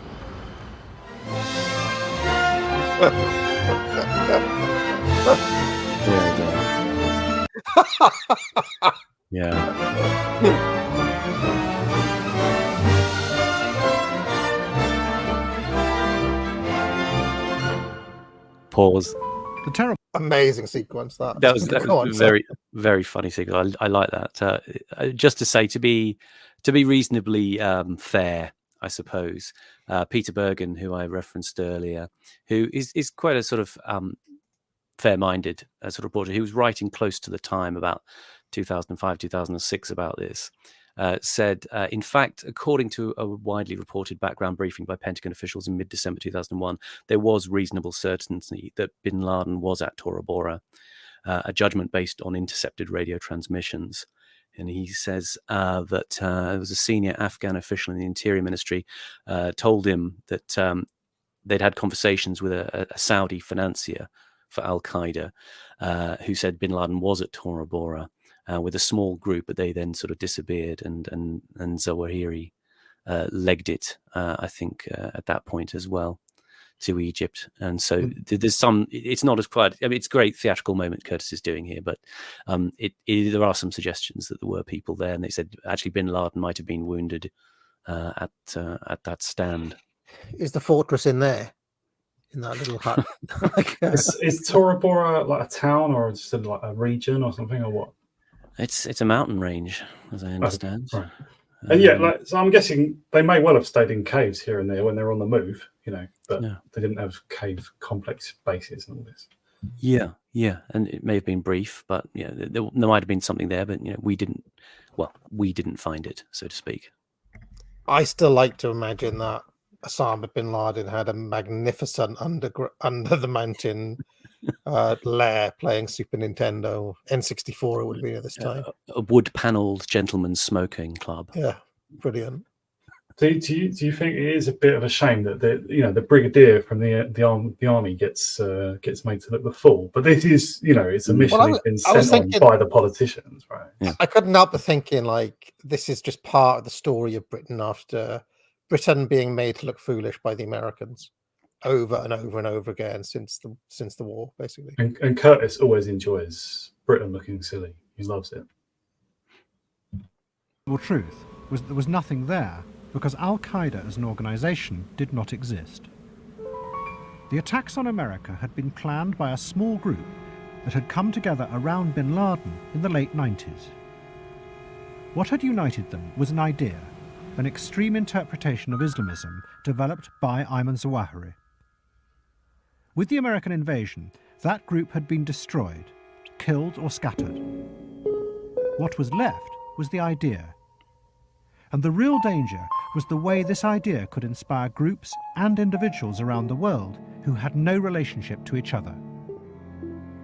In looking for an organization, the Americans and the British were chasing a phantom enemy and missing the real threat.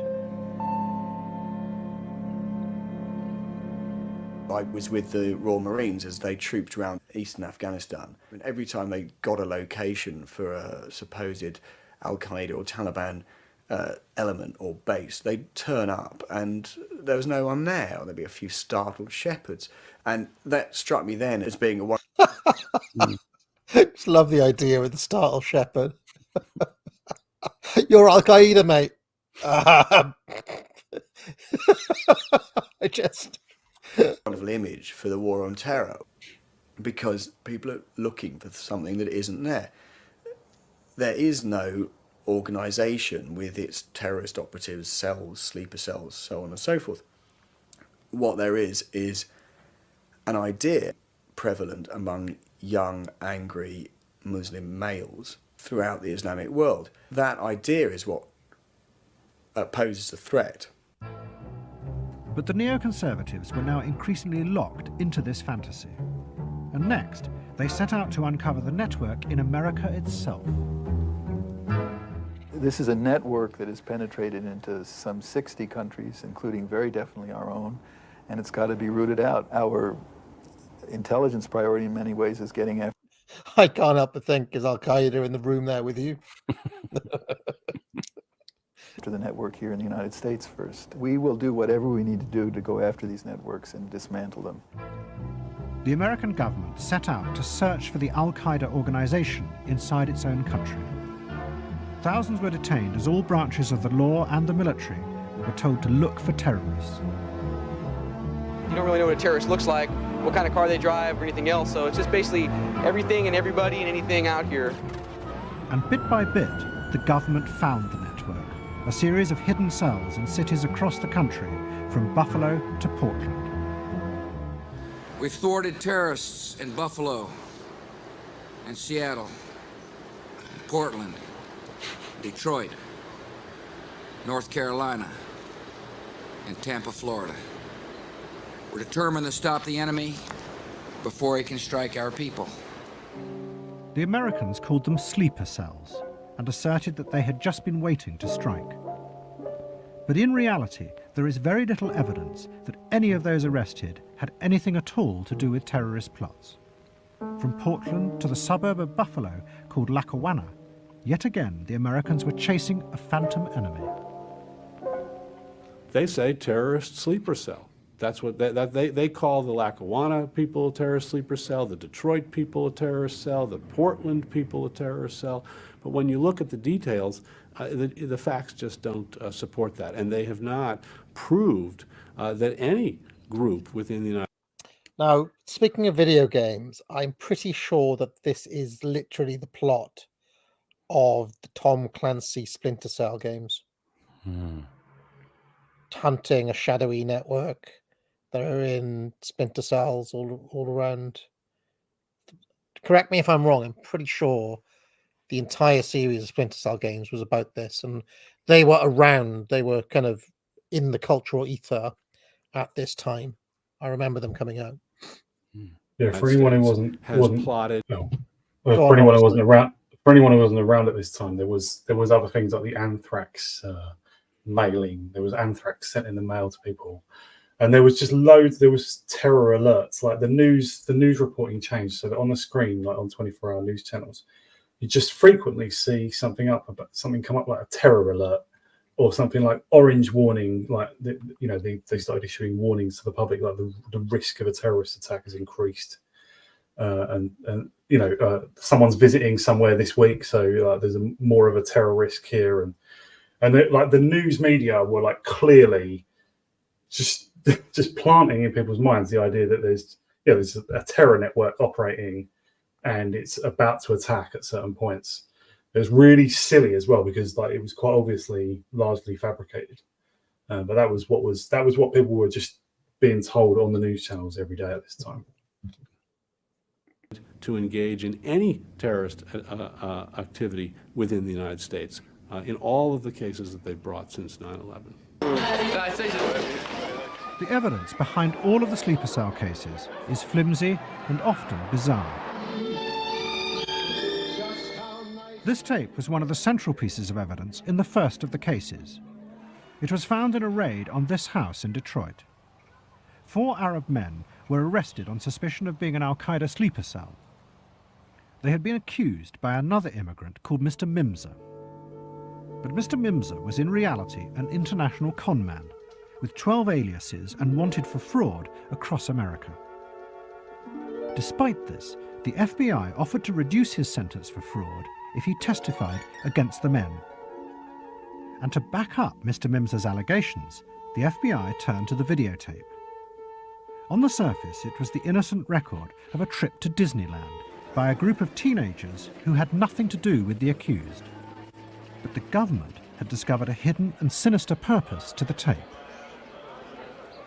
The government expert who has looked into surveillance tapes, casing tapes as he referred to them, said that one of the objectives of making these kinds of tapes is to disguise the nature, the real purpose of the tape. And he explained that the tape is made to look benign, made to look like a tourist tape, to obscure its real purpose as a tape to case Disneyland. Can I tell you what, right? If I had the job of being an intelligence officer to make up this shit, the fun I'd have, Simon, because I have got a perverse and dark imagination.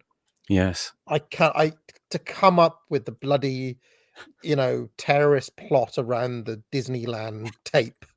It'd be so much fun. Can you imagine? Extend the 4 Zoomers meme into intelligence briefings. Yeah, exactly. And that the very appearance of it as being just a tourist tape is actually evidence that it's not a tourist tape. أبو ظبي الجزيرة هوليوود لوس أنجلوس كاليفورنيا. Hello. I could never get past the fact that the tape just looked like a tourist tape. The Disneyland ride, for example, was a lengthy queue, people just making their way to the ride. The camera occasionally pans to look at the rocks. Can you imagine what James Lindsay would do with this, Simon? There's Araban. Yeah. On the wall, made to look like an Indiana Jones movie, and after several minutes, the camera, it pans across and shows a trash can momentarily, and then continues off to look into the crowd. The expert basically said that by flashing on that trash can for a moment, the people who are part of this conspiracy to conduct these kinds of terrorist operations, they would understand what this is all about, how to locate a bomb in Disneyland in California. All the talking and banter were intended to disguise the hidden message contained within the tape. The government was convinced that the tape was full of hidden messages. A brief shot of a tree outside the group's hotel room was there, they said, to show where to place a sniper to attack the cars on the freeway. And what looked like a camera which had accidentally been left running was in reality a terrorist secretly counting out the distances to show others where to place a bomb.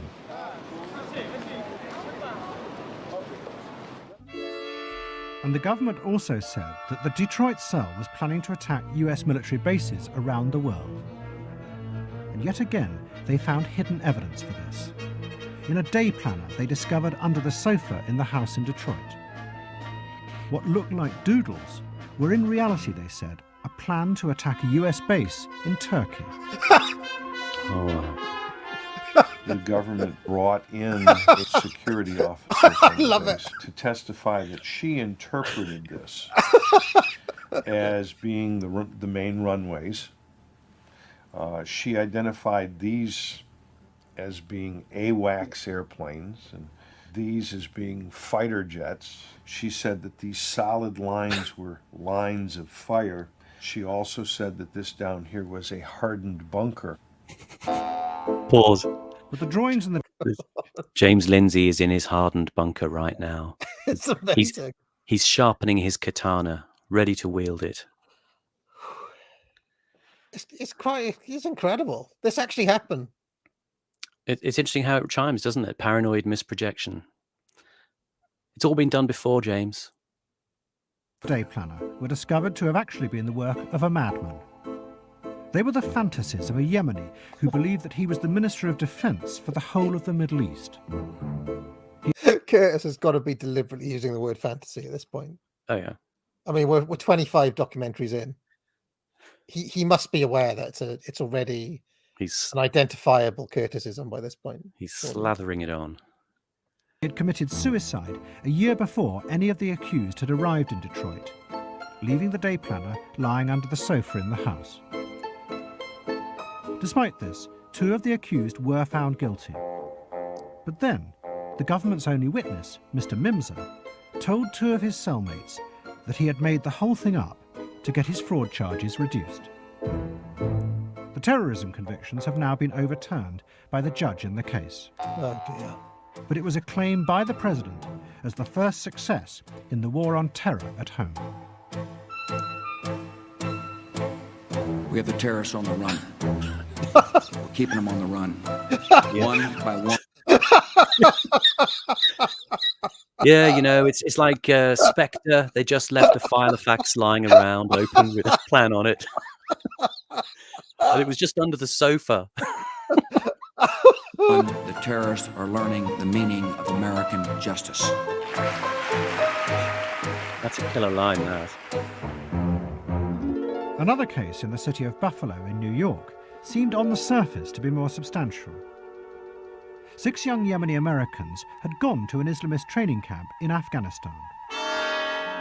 They travelled there in early 2001 and spent between 2 and 6 weeks training and being taught Islamist revolutionary theory. 2 of them even met bin Laden on one of his tours of the camp. They then returned to the Buffalo suburb of Lackawanna where they lived, but they did nothing. The FBI heard about their trip, and they watched the 6 men around the clock for nearly a year. But there was no suspicious behaviour. But then, one of the men, Mr. al-Bakri, went to Bahrain and sent his friends an email. It said he was going to get married and he wouldn't be seeing them for a while. The CIA, who had been monitoring their emails, understood this to be a coded message. The cell was about to launch a suicide attack on the US Fifth Fleet. The FBI, the government, took that phrase to mean something sinister. They believed that the word wedding was a code. They believed that the phrase not seeing you anymore. So I mean, from this, are the CIA basically just a bunch of schizos just kind of going around the world fabricating evidence? I mean, how is this real? This is mental.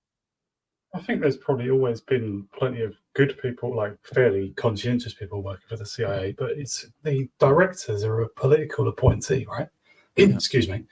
The directors are a political appointee, and I think the corruption comes from the top, doesn't it? Like, you do get some earnest people working there who are genuinely trying to just find out what the truth is. But This is what the guys who go on Judge Knapp say, basically, is that anyone who's honest doesn't get promoted or leaves in disgust or whatever. In fact, I mentioned that Alistair Crook earlier on. I according to his Wikipedia page, his cover as an MI6 agent was blown by Mossad, which is interesting given his various political views and so on. So there must be there are honest guys who somehow end up working for the intelligence services, but I think they end up becoming disillusioned and leaving and appearing on Judge Knapp by the looks of things. So, the actual chief exec of the thing is always someone like Alan Dulles or Frank Wisner, who are more sort of terrorists themselves, right? Or people like George Tenet at this time was the chief. I don't know really much about him, but the current one it's a woman, right? Some Italian named woman, and I've seen her in being questioned in Congress, and she's just not an honest person. And I think everyone else is under them, taking orders from them, and they're appointed by the president. Mm-hmm. So we saw that guy in the previous episode, didn't we? Or the 2 episodes ago, the bald guy, the FBI boss or whatever his name was. What was his name? William Casey, the CIA. Yeah, Casey, the CIA under Reagan. Yeah. Yeah, we saw him as an example, as a political appointee. All right, let's carry on. More indicated that Mukhtar al-Bakri was a suicide bomber. The reality is that Mr. al-Bakri was in Bahrain to get married. And the reality of him getting married is he wouldn't be around with his friends anymore. Good afternoon. In the past 24 hours, United States law enforcement has identified and disrupted an al-Qaeda-trained terrorist cell on American soil. The arrests were announced proudly by Washington as another sleeper cell plotting an attack. But it soon became clear that there was no evidence for this at all, other than the email.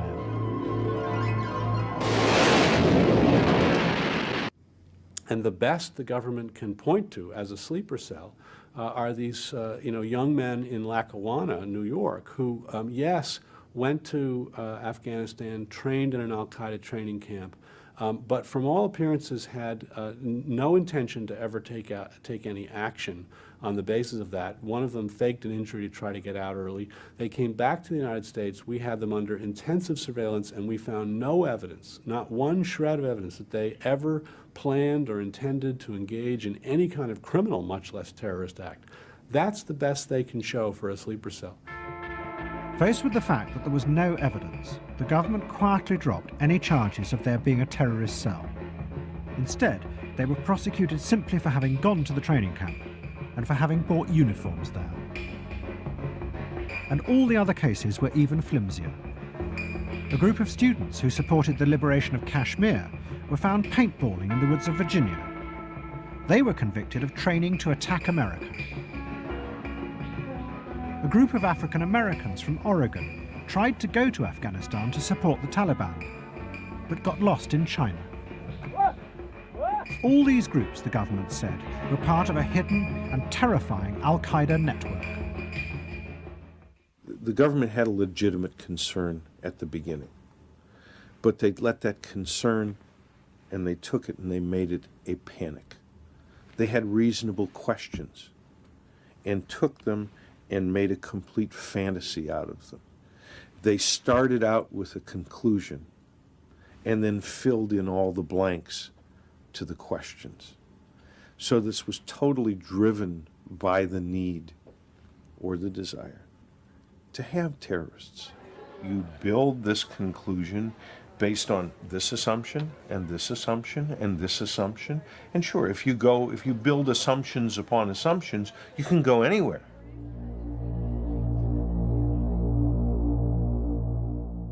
It's a work of imagination. It is. It's a fantasy. And it's a fantasy that it was politically... I think he's telling them to say it. Giving him the lines. Expedient to sell. And make no mistake about it, we got a war here, just like we got a war abroad.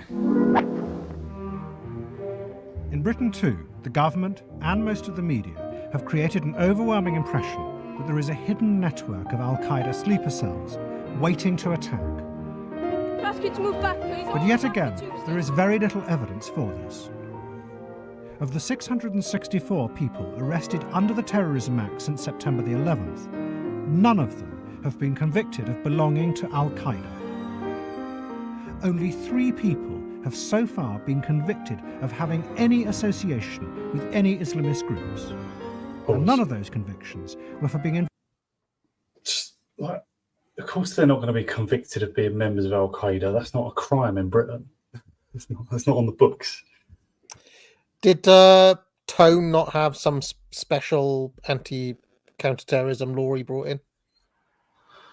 Yeah, probably at some point. Yeah, Blair did bring in loads of laws. I remember a particular one was where he wanted to extend it so that you could be arrested and held for a month instead of a day. But he originally pushed for 3 months, and then his fallback position was 1 month, and everyone said, "Oh, that's very moderate then." So sort of arbitrary incarceration for terror suspects. But I think that was passed in after this. But yeah, it's just I just think Curtis just likes to be a bit glib about these things. You know, it's true that what he's saying, that it was mostly a fantasy, that they were reaching out trying to snag anyone they could. But it's obviously there is also Islamic terrorism, and plenty happened after this documentary.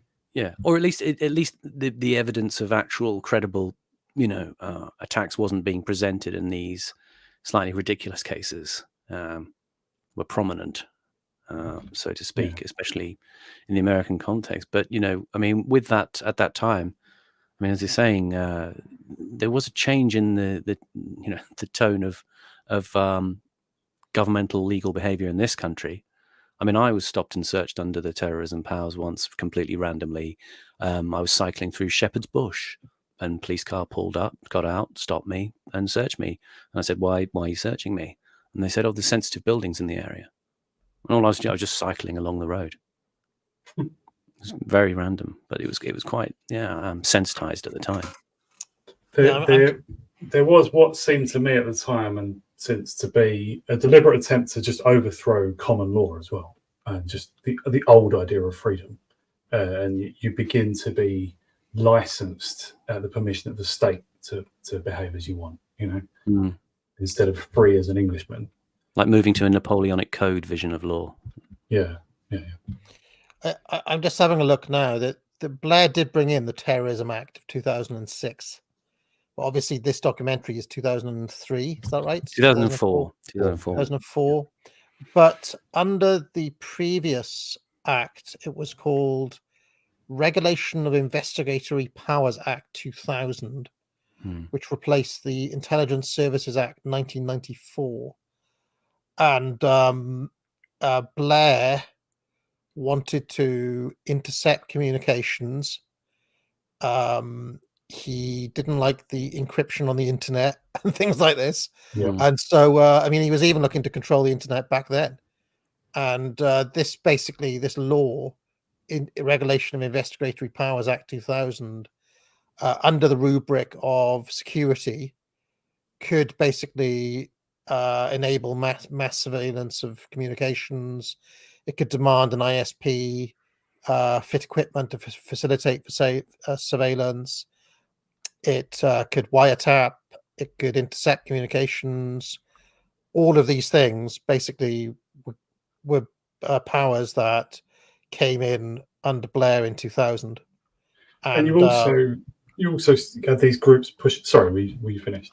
Well, I mean, I'm just saying they were generally justified under terrorism and paedophilia. Those are the two things used to justify the 2000 Act, which was then beefed up in the Terrorism Act 2006. Sorry, go on. Yeah, they would push for a lot of things, and then they would retreat in inverted commas to a more moderate position that was still a huge advance from what had previously existed. And you'd have these groups pushing back, like Liberty, the National Council for Civil Liberties, led by Shami Chakrabarti, who probably has dinner with the Blairs, and Big Brother Watch, like these groups that would just object to certain elements of what was being proposed, not object fundamentally, not object to the whole new paradigm of law that's being pushed in, and just basically controlled opposition of people from the same schools of thought who were just a bit more moderate. And like this was a time when the state just gained, and especially the intelligence services and special branches and people like that, just gained immense amounts more power. Like this is what produced probably people like Mark Rowley, that kind of attitude as well. I mean, the powers of that act in 2000 are scary if you read them, and presumably they're still live in some way. If you have a warrant from the Home Secretary or a Cabinet Secretary for Justice and the Judicial Commissioner, right? So you basically need two signatures. Two Home politicians. Secretary, right? Two signatures, one from the Cabinet and one from the Judicial Commissioner. So that if you have those two signatures on the warrant, basically GCHQ, Defense Intelligence, or any of the secret services can wiretap you, survey all of your communications, anything they want to do, as long as they have those two signatures. That's all. And the Judicial Commissioner is probably a politician, right? That's probably not a judge. I'm seeing who that is. And that warrant is probably also issued in secret as well. Yeah, you probably wouldn't be told about it. They just be spying on you, basically. So the Judicial Commissioner is a serving or retired member of the senior judiciary in the UK. So it's basically like a judge that is appointed by the government. So brilliant. Like senior judges are pretty much always kind of, they're in their positions with the approval of politicians. They can't really, they're not really independent in Britain. In America, they actually are constitutionally independent. I mean, if you have the authorization of the head of MI5 or MI6, your house could be bugged, your vehicle can be bugged. All of that is allowed under this act that Blair signed in 2000. So it's and they massively they expand the range of things for which that can be justified. Yeah, it's kind of, I'll drop it in the chat for people to read at their own time, but it's crazy. And all that stuff was the on the flip side of that was the sort of genesis of progressive lawfare.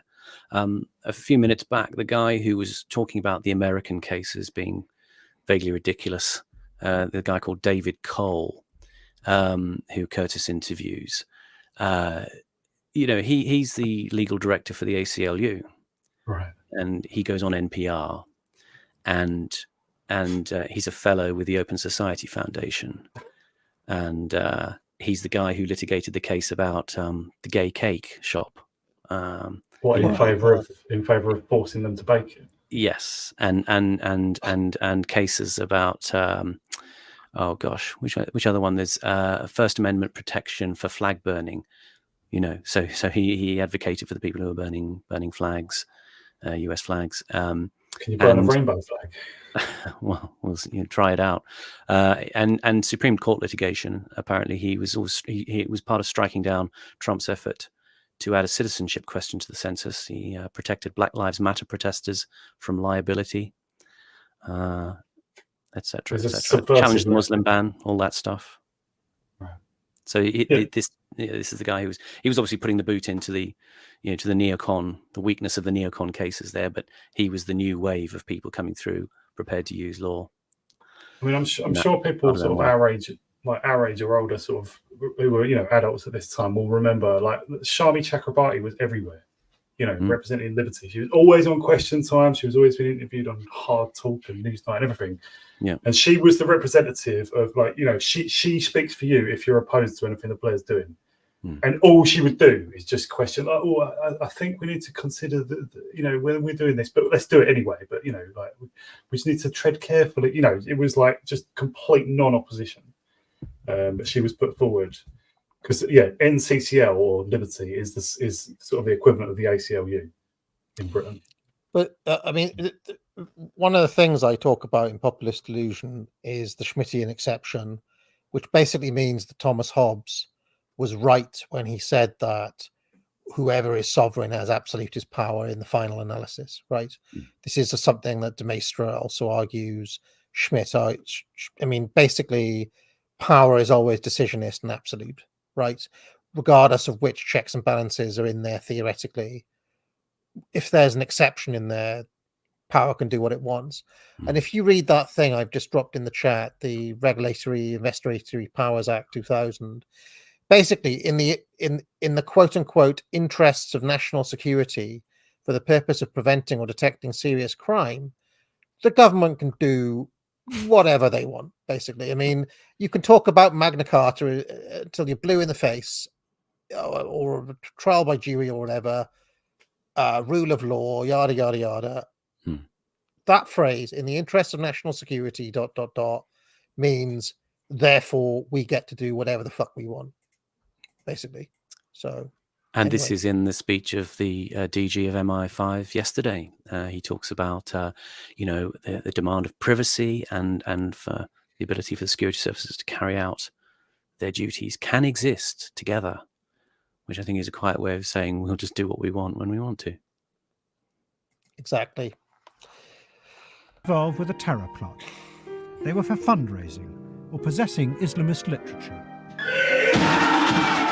The majority of people convicted under the Terrorism Act since September the 11th have actually been members of Irish terrorist groups, like the UVF or the Real IRA. And many of the arrests that were dramatically announced as being part of a hidden Al-Qaeda network were in reality as absurd as the cases in America. For example, the London police swooped on a Mr. Zainul Abidin, who they said was running an international network for terrorist training. It turned out to be a self-defense course for bodyguards he called Ultimate Jihad Challenge. His only client was a security guard from a supermarket who wanted to learn how to defend himself against shoplifters. Mr. Zain-Lubbadin was cleared of all charges. To be fair, he shouldn't have picked that name. That was pretty stupid to call security company Ultimate Jihad Challenge. You know? Bit provocative, yeah. Then there was the Hogmanay terror cell, who it was alleged were planning to attack Edinburgh. All charges against them were quietly dropped when it was revealed that a key part of the evidence, a map which showed the targets they were going to attack, turned out to have been left in their flat by an Australian backpacker who had ringed the tourist sites he wanted to see. And even the most frightening and high profile of the plots uncovered turned out to be without foundation. No one was ever arrested for planning gas attacks on the London tubes. It was a fantasy that swept through the media. Just as in America, there is no evidence yet of the terrifying and sinister network lurking under the surface of our society, which both government and the media continually tell us is there. So who did the 7/7 then? Somebody must have done those. Was that like a response to Curtis being like, "Yeah, we are actually a fucker"? Or no, you could watch. Is it what's the guy called Richie something? He made a video called "Mind the Gap." There's been a few editions of it. It does give an interesting alternative theory about 7th of July. I don't want to endanger your channel, but is it that Richard D. Hall chap, the conspiracy guy? That's the one. Yeah. I thought he was a comedian on BBC One. Is that the same one? There is someone I think called Richard Hall, but no, it's Richard D. Hall. Kind of Canadian, kind of sour-faced Canadian. Rich Hall, yeah. Rich Hall, yeah. Oh, that guy, yeah. No, not him. The one who's like, I think he's northeastern. Yeah. I see. Okay. So there was no network? No. No. Probably not. We invented it. Invention's too strong a term. I think we projected it. We projected our own worst fears, and that what we see is a fantasy that's being created. Al-Qaeda is a global network with global reach. To target a deadly web of terror. I'm not saying that an atrocity might not happen on the British mainland, but what I am saying is that we have an exaggerated perception of the possibility of terror. But one did happen very shortly after this aired. Just about this time, like all these guys he's interviewing here are, like terrorism experts, academics and so on. This did contribute to that. When Michael Gove, what was it, 8 years ago now, he said, like people are a bit sick of experts. This did contribute to that. Like there was some truth to when he said that. Like that, obviously we don't actually mean expertise is rejected. We mean that people being put forward as experts by the media to speak for one side or the other. This was done a hell of a lot of this time. Terror experts, and sometimes they were just people like, say, Michael Weiss. Do you know that guy? I think he's closely associated with Douglas Murray. They were just people they were like self-taught. They did have some expertise, but they were also interested in a certain interpretation. Michael Weiss definitely is one of those, right? And just experts were put forward who was, no matter how expert they were talking nonsense.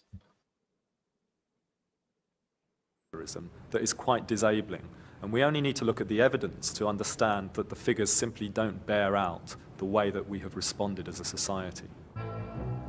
What the British and American governments have done is both distort and exaggerate the real nature of the threat. There are dangerous and fanatical groups around the world who have been inspired by the extreme Islamist theories, and they are prepared to use the techniques of mass terror on civilians. Just reading about the July 7 bombings, they were carried out, according to Wikipedia, as Mohammed Sadiq Khan, not that Sadiq Khan, a different Sadiq Khan, different spelling of Sadiq, from Leeds, Pakistani background. Shehzad Tanweer, also from Leeds.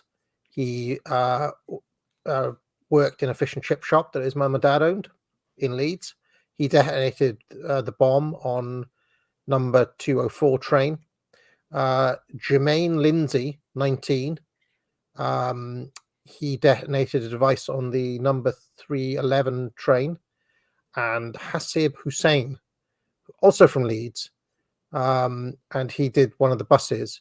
3 of the bombers were British-born Pakistani immigrants. Lindsay was a convert born in Jamaica.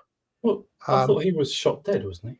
Well, Charles Clarke, the Home Secretary, when the attacks occurred, described the bombers as clean skins, a term describing them as previously unknown to the authorities until they carried out their attacks.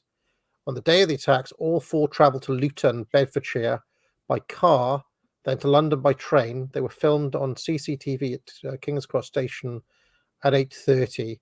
So that's who did 7/7 for 3 blokes from Leeds and a guy from Jamaica. So and Blair didn't want to have an inquiry over it. So, well, you can look into that in your own time. The bombings in Madrid showed this only too clearly.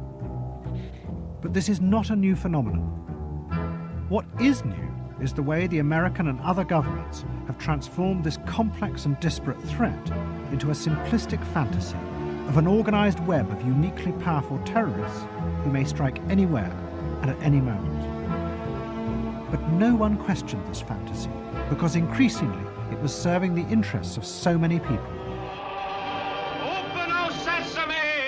For the press, television, and hundreds of terror experts, the fact that it seemed so like fiction made it irresistible to their audiences.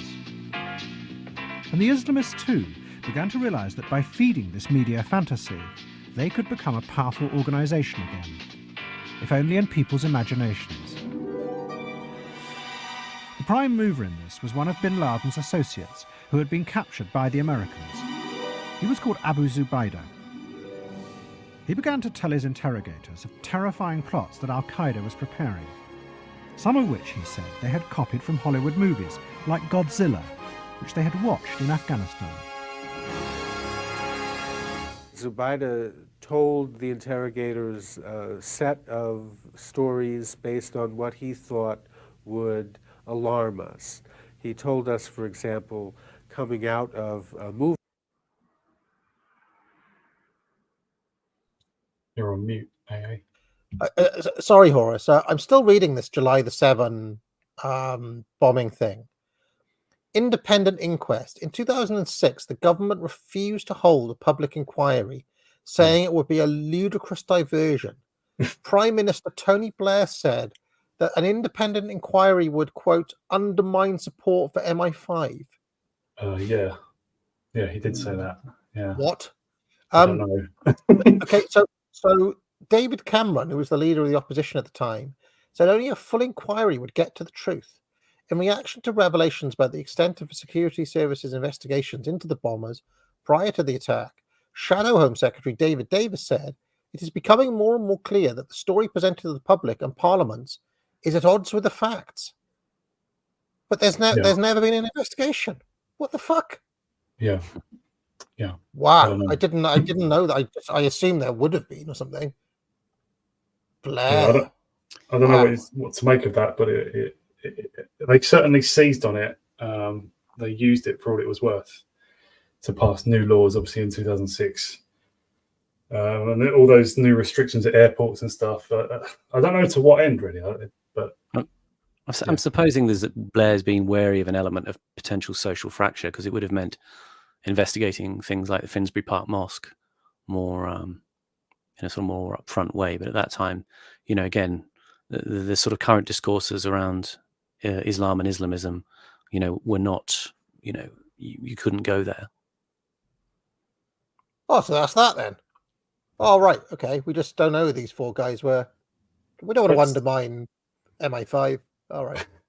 So, Simon, you're not saying that you couldn't actually go there. You're saying that was how Blair would have seen it, right? Or what he would have said. What he certainly would have thought. You like, because I mean, to say the Finsbury Mosque, for example, I don't imagine that represents like all the Muslims across Britain. Like, if it was just announced that there was a terror cell found there, like you wouldn't have massive demonstrations against the police doing their job in that regard. But I think it may be true what you say about like community relations and stuff, as in like he just wants to make it as little about Islam as possible. and just say that it's these extremists, who are not actually part of Islam. Because that was the thing that he and Charles Clarke and John Reed and loads of others kept saying at the time. This is nothing to do with Islam, nothing. Well, Really according to Wikipedia, Horace, a survey of 500 British Muslims undertaken by Channel 4 News in 2007 found that 24% of all Muslims in Britain, of these 500 anyway, believe that the 4 bombers blamed for the attacks did not perform them. This is under the conspiracy theories heading in Wikipedia. So, I mean, yeah. Well, and I probably agree with them. I don't know what the hell happened. It's very suspicious, but and it's suspicious, especially that he didn't want to have an inquiry and thought what he said. All I meant though about them, all I mean is that like a lot of Muslims don't raise a finger against actual police work against actual criminals. Like they don't identify with every Muslim, right? On just any, just solely on the back. So they don't necessarily object to seeing genuine criminals being arrested, apprehended, and so on. But so I don't believe that Blair really. All I'm really saying is I don't believe that Blair really believes that you can't go there. You can't actually look into these things properly. I think it is. I have to conclude it's more sinister than that, or something. Well, I have to confess, before I read this Wikipedia page, I had no idea that it had never been. Like, not only it had never been investigated, the Tories basically were like, "Why not?" And then they just dropped it. As far as I can tell, nobody ever mentioned it again. So yeah, they protest once and then just drop it. Yeah, it's not when David Cameron and David Davis were then the government 4 years later, they didn't immediately reopen the investigation. They were just like, "Yeah, we're happy to let this be forgotten now." Never mentioned it again. Movie that had been recent at that time, Godzilla, in which the Brooklyn Bridge was destroyed by the monster. He told us that Al Qaeda was interested in destroying the Brooklyn Bridge. He told us of attacks on mass transit sources like subway trains. He told us there were intentions of attacking apartment buildings and shopping centers, the Statue of Liberty, all manner of things. Recent intelligence reports suggest that al-Qaeda leaders have emphasized planning for attacks on apartment buildings, hotels, and other soft or lightly secured targets in the United States. Terrorists are considering physical attacks against U.S. financial institutions. And Abu Zubaydah also told his interrogators of a terrifying new weapon the Islamists intended to use, an explosive device that could spray radiation through cities, the dirty bomb. First, a CBS News exclusive about a captured al-Qaeda leader who says his fellow terrorists have the know-how to build a very dangerous weapon and get it to the United States. And the media took the bait. They portrayed the dirty bomb as an extraordinary weapon that would kill thousands of people. And in the process, they made the hidden enemy even more terrifying. But in reality, the threat of a dirty bomb is yet another illusion. You play that clip of Godzilla there, and it just occurred to me that I remember that a certain P. Diddy, also known as Puff Daddy, did the soundtrack for that film, 1998, Godzilla. Yeah, was it Come With Me? Was that Come With Me? And it was the riff from Kashmir, and he had Jimmy Page actually in the video for it. It was decent. I mean, as Puff Daddy songs go, it was decent back in the day. But it's just occurred to me that how can I put this? And I think this is something Curtis comes back to later in his oeuvre, Simon, if I'm not mistaken. Yeah. Certainly, in terms of the comeback of the massive monster movie, they prefigured the terrorist attacks by some years. Godzilla was 98. 9/11 happened in 2001. There was a lot of disaster, like a lot of kind of skyscrapers exploding kind of movie. Like you mean? War of the wasn't there like an alien invasion? Independence Day. Independence Day, that's the one. There were a lot of movies like that around that time, and I seem to remember that prior to the pandemic occurring, there was a wave of contagion movies as well. And I mean, you know, I used to work in a literature department, and this was a trendy thing among like novelists in the creative writing circles. That contagion was a theme that had been doing the rounds. You know, remember like things like 28 Days Later, and there was one called Contagion as well, wasn't there? yeah, I mean, just stuff like it's strange how often Outbreak with Dustin Hoffman. That was another one.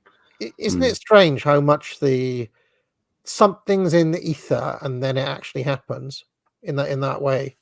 Like Fight Club came out in about '99, and it shows two big skyscrapers that look like the Twin Towers being felled at the end. Curious, very curious. And I think the exec producer on that was Arnon Milchan as well, who we mentioned last week, the Israeli spy in Hollywood. Its aim is to spread radioactive material through a conventional explosion. But almost all studies of such a possible weapon have concluded that the radiation spread in this way would not kill anybody, because the radioactive material would be so dispersed. And providing the area was cleaned promptly, the long-term effects would be negligible. In the past, both the American army and the Iraqi military tested such devices, and both concluded that they were completely ineffectual weapons for this very reason. How dangerous would a dirty bomb be? The deaths would be few, if any, and the answer is probably none. Really? Yes. And that's been said over and over again, but then people immediately say after that, but you know, people won't believe that and they'll panic. And then all the people working on this project, you know, the defense and so forth, they'll breathe a big sigh of relief because they got their problem back. You know, we're going to all panic. I don't think it would kill anybody, and I think you'll have trouble finding a serious report that would claim otherwise. The Department of Energy actually set up such a test, and they actually measured what happened. And the measurements were extremely low. They calculated that the most exposed individual would get a fairly high dose, not life-threatening, but fairly high. And I checked into how the calculation was done, and they assumed that after the attack, no one moves for 1 year. 1 year. Now that's ridiculous. The dirty bomb, the danger from radioactivity is basically next to nothing. The danger from panic, however, is horrendous. That's where the irony comes, is instead of the government saying, look, this is not a serious weapon, the serious danger of this is the panic that would ensue, and there is no reason for panic. Don't panic. Ladies and gentlemen, this is not the end of our film. However, something very much like this could happen at any moment. We just thought we ought to prepare you and more or less put you in the mood. Thank you. And now back to our story. The scale of this fantasy just kept growing as more and more groups realized the power it gave them. Above all, the group who had been instrumental in first spreading the idea, the neoconservatives. Because they now found they could use it to help them realize their vision, that America had a special destiny to overcome evil in the world. And this epic mission would give meaning and purpose to the American people. To do this, they were going to start with Iraq. And just as they had discovered a hidden reality of terror beneath the surface in America, I'll just mention, by the way, that do you remember I pulled up those papers earlier on, the one in the Atlantic and the one in the Academic Journal. It's mentioned that 80% of Americans believe that Saddam Hussein was working with Al-Qaeda. And that was in 2011. So they now found hidden links that previously no one had suspected between the Al-Qaeda network and Saddam Hussein. Evidence from intelligence sources, secret communications, and statements by people now in custody reveal that Saddam Hussein aids and protects terrorists, including members of Al-Qaeda. Imagine those 19 hijackers with other weapons and other plans, this time armed by Saddam Hussein. I continue to be amazed at the people who say there are no links. It simply isn't true. What hasn't been established is a direct link between Saddam's intelligence and the 9/11 plotters, although even there is evidence that suggests very possibly facilitation and assistance to the 9/11 hijackers. There really is evidence. There really is evidence. So when people say there is no association between Al-Qaeda and Saddam Hussein, they're wrong. They're flatly wrong. Really? Absolutely wrong.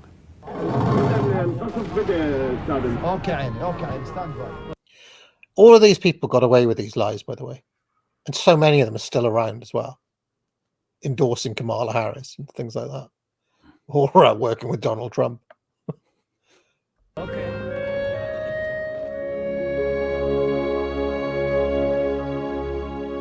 The driving force behind these new global policies in the war on terror was the power of a dark fantasy. A sinister web of hidden and interlinked threats that stretched around the world. And such was the power of that fantasy that it also began to transform the very nature of politics. Because increasingly, politicians were discovering that their ability to imagine the future and the terrible dangers it held gave them a new and heroic role in the world. In the post-war years, politicians had also used their imaginations, but to project optimistic visions of a better future that they could create for their people. And it was these visions that gave them power and authority. But those dreams collapsed, and politicians like Tony Blair became more like managers of public life, their policies determined often by focus groups. But now, the war on terror allowed politicians like Blair to portray a new grand vision of the future. But this vision was a dark one of imagined threats, and a new force began to drive politics: the fear of an imagined future. Not a conventional fear about a conventional threat, but the fear that one day these new threats of weapons of mass destruction, rogue states and international terrorism combine to deliver a catastrophe to our world. And then the shame of knowing that I saw that threat day after day and did nothing to stop it.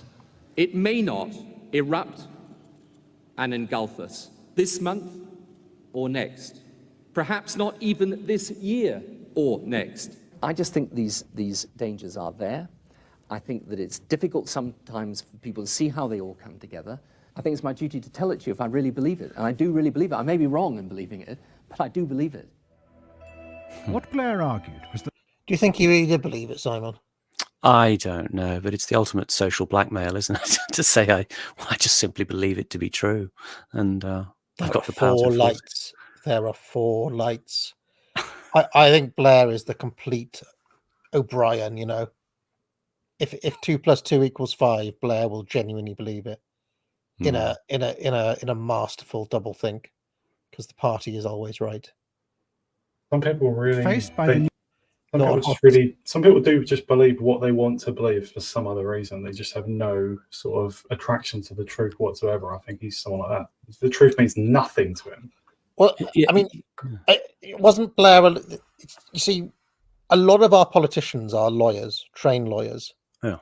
And I feel like lawyers deliberately get themselves into this mental state where even if they know the guy they're defending is guilty, or even if they're a prosecutor, even if the guy is innocent, say, they're in that mindset that they must put them away, therefore they must believe it, or they must get their guy off, therefore they must believe the opposite story, or whatever, and they can just get themselves into that zone where they believe it utterly. So again, going back to that quote I picked up a few episodes ago that Tony Blair said, the perception is as important as the reality, and this is what Curtis is presaging here. It's this that footage you had there of the people at Al Jazeera, watching the screens with the invasion of Iraq, and he's playing I think it's Stravinsky's Firebird Suite. You know, he uses these kind of romantic counterpoints to conflict and violence and madness, and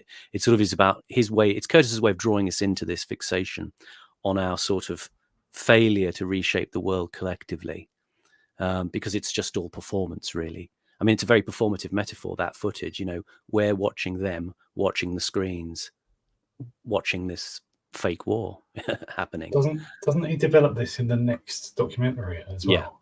Yeah. This is kind of what he's setting up here, that the precautionary principle, you know, especially under Blair, it's manifested as this hyper risk aversion, and a sense that the dangers loom prominently. So there has to be a state or a bureaucratic or a therapeutic response to neutralize danger. And Curtis is frustrated with that, because what that does is it also neutralizes the social and political landscape. You ban this, you control that, you surveil everything.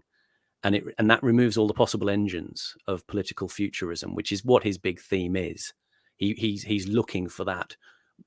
How do we imagine overcoming this system? And that's what The Trap is sort of warning about. But it's the way that it becomes, under people like Blair, it becomes the political discourse becomes static. You know, it's like the Tacitus said, you know, they create a desert and they call it peace. You know. Wow, that is a good line. Yeah, like sterilize it. It sterilizes everything. Yeah, the ultimate of managerialism. You take out all the controversy, you take all the contention, the danger of you know, the just as we know today, the possibilities of risk are so overmanaged. You cannot create without risk. I mean, I always feel like Blair is trying to take the politics out of politics to neutralize all questions as being already beyond the political. So technocratically answered questions, yeah. Yeah, I mean, in this sphere, he would say, well, this is not a political decision.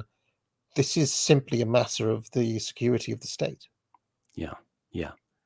And it's always like an appeal to almost like a sort of common sense. Well, everybody gets this. Of course, we have to do this. We have to move past that, beyond that, into my pre-made solution, which is the brand of political reassurance he offers. I mean, I think it's somewhat at odds with Curtis, because he's very influenced by Max Weber, this sociologist who sees that life has got this overwhelming social complexity, and why can't we sort of do away with these simplistic political or ideological solutions that are presented that rely on fear or persuasion by desire, like we saw in The Century of the Self. And again, he's very aware of the political use of false consciousnesses, if I can put it that way, projected outwards as forms of control that people internalize.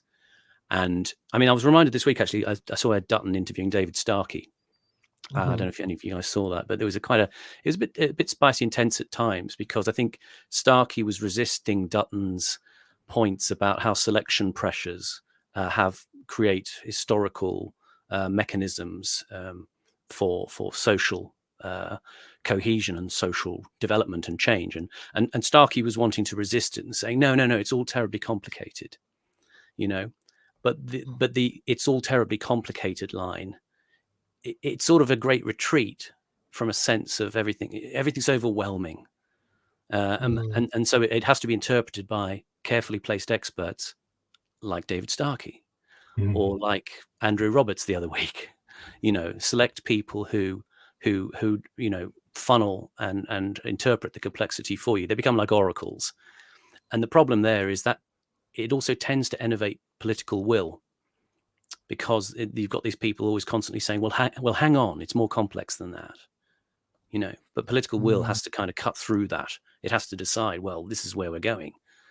And this age of kind of technocracy and, you know, social complexity is a barrier to that. And we have these people who are kind of at the edge there to sort of police those boundaries and say, well, hang on, it's all very complicated, Minister. I always remember Thomas Sowell had a very good catch-all phrase for this, Simon, and he called it the complex. It's a section of the Vision of the Anointed, if memory serves, and he basically said that this is always like the left's final like it's their final layer of defense. When all else fails, it's very complicated. It's all too difficult. Yeah. Of a global terror network, the politician's role was now to look into the future and imagine the worst that might happen, and then act ahead of time to prevent it. In doing this, Blair was embracing an idea that had actually been developed by the Green Movement. It was called the precautionary principle. Back in the 1980s, thinkers within the ecology movement believed the world was being threatened by global warming. But at the time, there was little scientific evidence to prove this. So they put forward the radical idea that governments had a higher duty. Is Adam Curtis moving into climate change denial? It's an area I thought he would not step into. But they couldn't wait for the evidence. I have to say, I think he does harbour concerns about anthropogenic global warming, but it's in a minor key for him. He doesn't sort of go over the top on it, but he sees it as one of those things that it obviously has to be dealt with kind of attitude. Yeah, it's interesting he's drawing attention to this, though, isn't it? Oh yeah. Well, I think he's always struck by the internal contradictions of the things that appeal to him as well, and he kind of feel he has to peel back the skin and say, but look, the Emperor's wearing no clothes. This is the one weak area, by the way, of John Gray, who we've discussed before on the show, Simon. John Gray is an extremely solid thinker, but he is a climate change nut. Like, he really, I suspect he buys into climate change because he is a declinist in temperament, right? And so climate change goes along with his general narrative that things are getting worse. You see, very, very much a feature also of the kind of Fisherian, Mark Fisher, post-war continental left thinking. I think it's almost like a religious instinct, a sort of millenarianism that's in there as well. They have to kind of reserve something, some sort of phenomenon that is emblematic or totemic for total disaster and can always be sort of wheeled out. It's always there to rely on. It's like Blair has his things which have to be, net zero, I think is one of his sort of things that it has to go through. It has to go through. In Prophets of Doom, one of the guys I cover, Joseph Tainter, was very big on peak oil. Do you remember that whole thing? Peak oil. He was a peak oil alarmist, and I do think that there's a universe in which you can get the general declinist shape of history and plug in either climate change or peak oil or something like that, because it kind of fits. But I've just seen enough to know that I'm extremely skeptical about climate. Curtis is aware of this. I think this is this conflict he has. He talked about Power of Nightmares in retrospect later, and he said, I was talking with someone about Stanley Kubrick's Dr. Strangelove, and we were both saying, look, it actually did connect with the fears of that time. With the Power of Nightmares, what I think we discovered was that what I was saying was in the back of most people's minds at the time, and therefore most journalism was not really connecting with the fears of people. It was going against the apocalyptic, fear-driven narrative that most media and most terror experts and politicians were putting forward, and that didn't actually fit what was at the back of people's minds. And he said a lot of the response the BBC had was about 95% in support of his thesis. And he said the BBC did some focus groups after Power of Nightmares because it was such a controversial piece. And he said he looked at the results and people were saying, no, he was just saying what we thought. Remarkable. Because by then it would be too late. They had to act imaginatively, on intuition, in order to save the world from a looming catastrophe.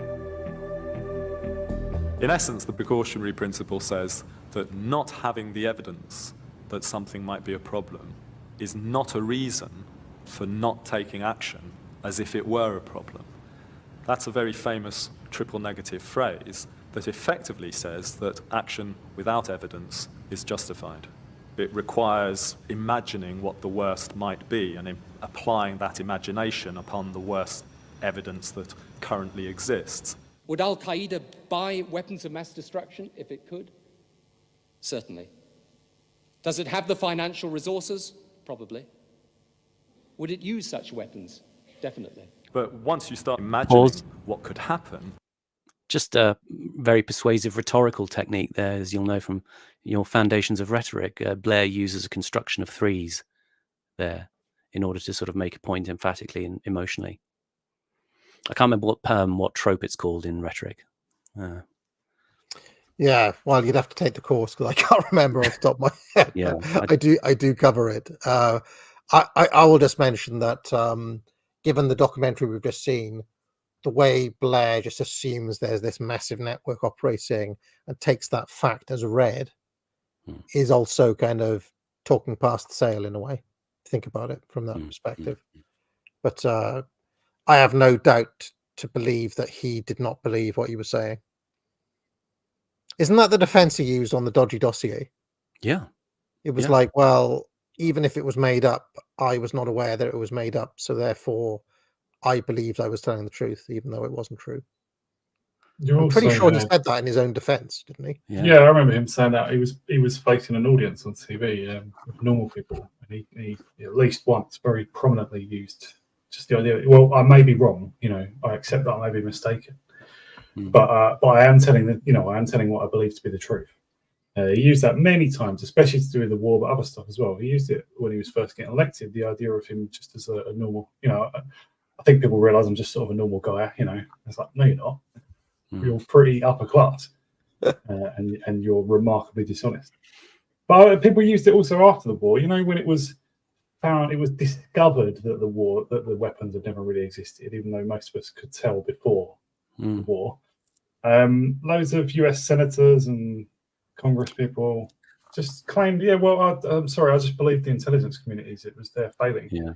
So no, but you chose to believe that. I mean, they just had bad advice, though. Bad advice that you happen to believe. I mean, coming from a background of acting and theatre, you see that people corrupt stories all the time, and they'd call it artistic license, And this is what Tony Blair does. It's like lots of people, they direct a show or something, and you say, well, that actually didn't happen. And they say, well, it's not technically true, but it's emotionally true. Honestly, there's a large minority of people, I don't know, maybe even a lot of people in the world, they are attracted to like the bad guys. They're attracted to evil. They will just allow politicians to do this. Like there's the sort of people who prefer Biggie to Tupac because he was more of a boaster, who prefer Cristiano Ronaldo to Messi because he's more arrogant. And I'm not kidding. I know loads of people like that, and they think people like Blair, the fact they just lie for power, they think that's cool. They think that's a good thing. Like, well done to him. He's made his money, and he done well for himself, though, isn't he? Well, that's it. Yeah. I'm just laughing because you de facto assume that Ronaldo is the evil heel against the angelic babyface Messi, which is he is the heel. Like Messi just seems like just a more modest character, right? So true. He's less dislikable. But there are people who like Ronaldo because of the way Ronaldo projects himself, which is just I don't know, more cool in some way. Ridiculous people. then there's no limit. I supported Skeletor, mind, against T-Man. I recall you said you like Mourinho's arrogance, didn't you, in the stream? I like Mourinho. I love. I mean, I don't know. There's a certain type of Ric Flair as a heel, Mourinho. There's a certain type of bombast I kind of go for, but I like it when there's a little bit of self-awareness about it. Mourinho knows what he's doing, right? Mourinho had a smirk. Whereas I get the impression that Ronaldo just is that full of himself. Yeah, he really so, to be honest. Loves himself. Yeah, but Messi is as good at him as attacking. Anyway, I don't know. Yeah, the postmodern signaling is what appeals, like you say. What does Mourinho say? I can't say what I would because I'll otherwise get into trouble. I mean, there are other times where our warped modern era simply gets the good guys and the bad guys the wrong way around. Like in Star Wars, for example, Palpatine is the hero of the Star Wars saga. It's just that we codify that as evil in our Boomer Truth moment. Whereas in fact, it's the Jedi who stand for evil. But you'll have to watch my videos on that. Justified strike on Alderaan, yeah. let's carry on. What if they had access to it? What if they could effectively deploy it? What if we weren't prepared? What it is a shift from the scientific what is evidence-based decision-making to this speculative, imaginary, what-if-based worst-case scenario. And it was this principle that now began to shape government policy in the war on terror. In both America and Britain, individuals were detained in high-security prisons, not for any crimes they had committed, but because the politicians believed, or imagined, that they might commit an atrocity in the future, even though there was no evidence they intended to do this. The American Attorney General explained this shift to what he called the paradigm of prevention. We had to make a shift in the way we thought about things. So being reactive, waiting for a crime to be committed, or waiting for there to be evidence of the commission of a crime didn't seem to us to be an appropriate way to protect the American people. Under the preventive paradigm, instead of holding people accountable for what you can prove that they have done in the past, you lock them up based on what you think or speculate they might do in the future. And how can a person who's locked up based on what you think they might do in the future disprove your speculation? It's impossible. And so what... Potential criminal. Criminal in potential. This is about the time Minority Report comes out after this film, doesn't it? You know, pre-crime. What ends up happening is the government short circuits all the processes that are designed to distinguish the innocent from the guilty because they simply don't fit this mode of locking people up for what they might do in the future. The supporters of the precautionary principle argue that this loss of rights is the price that society has to pay when faced by the unique and terrifying threat of the Al-Qaeda network. But as this series has shown, the idea of a hidden, organised web of terror is largely a fantasy. It's perfectly reasonable. Just don't go to Disneyland if you happen to be a chap from the Middle East with 3 of your mates. And by embracing the precautionary principle, the politicians have become trapped in a vicious circle. They imagine the worst about an organisation that doesn't even exist. But no one questions this, because the very basis of the precautionary principle is to imagine the worst without supporting evidence. And instead, those with the darkest imaginations become the most influential.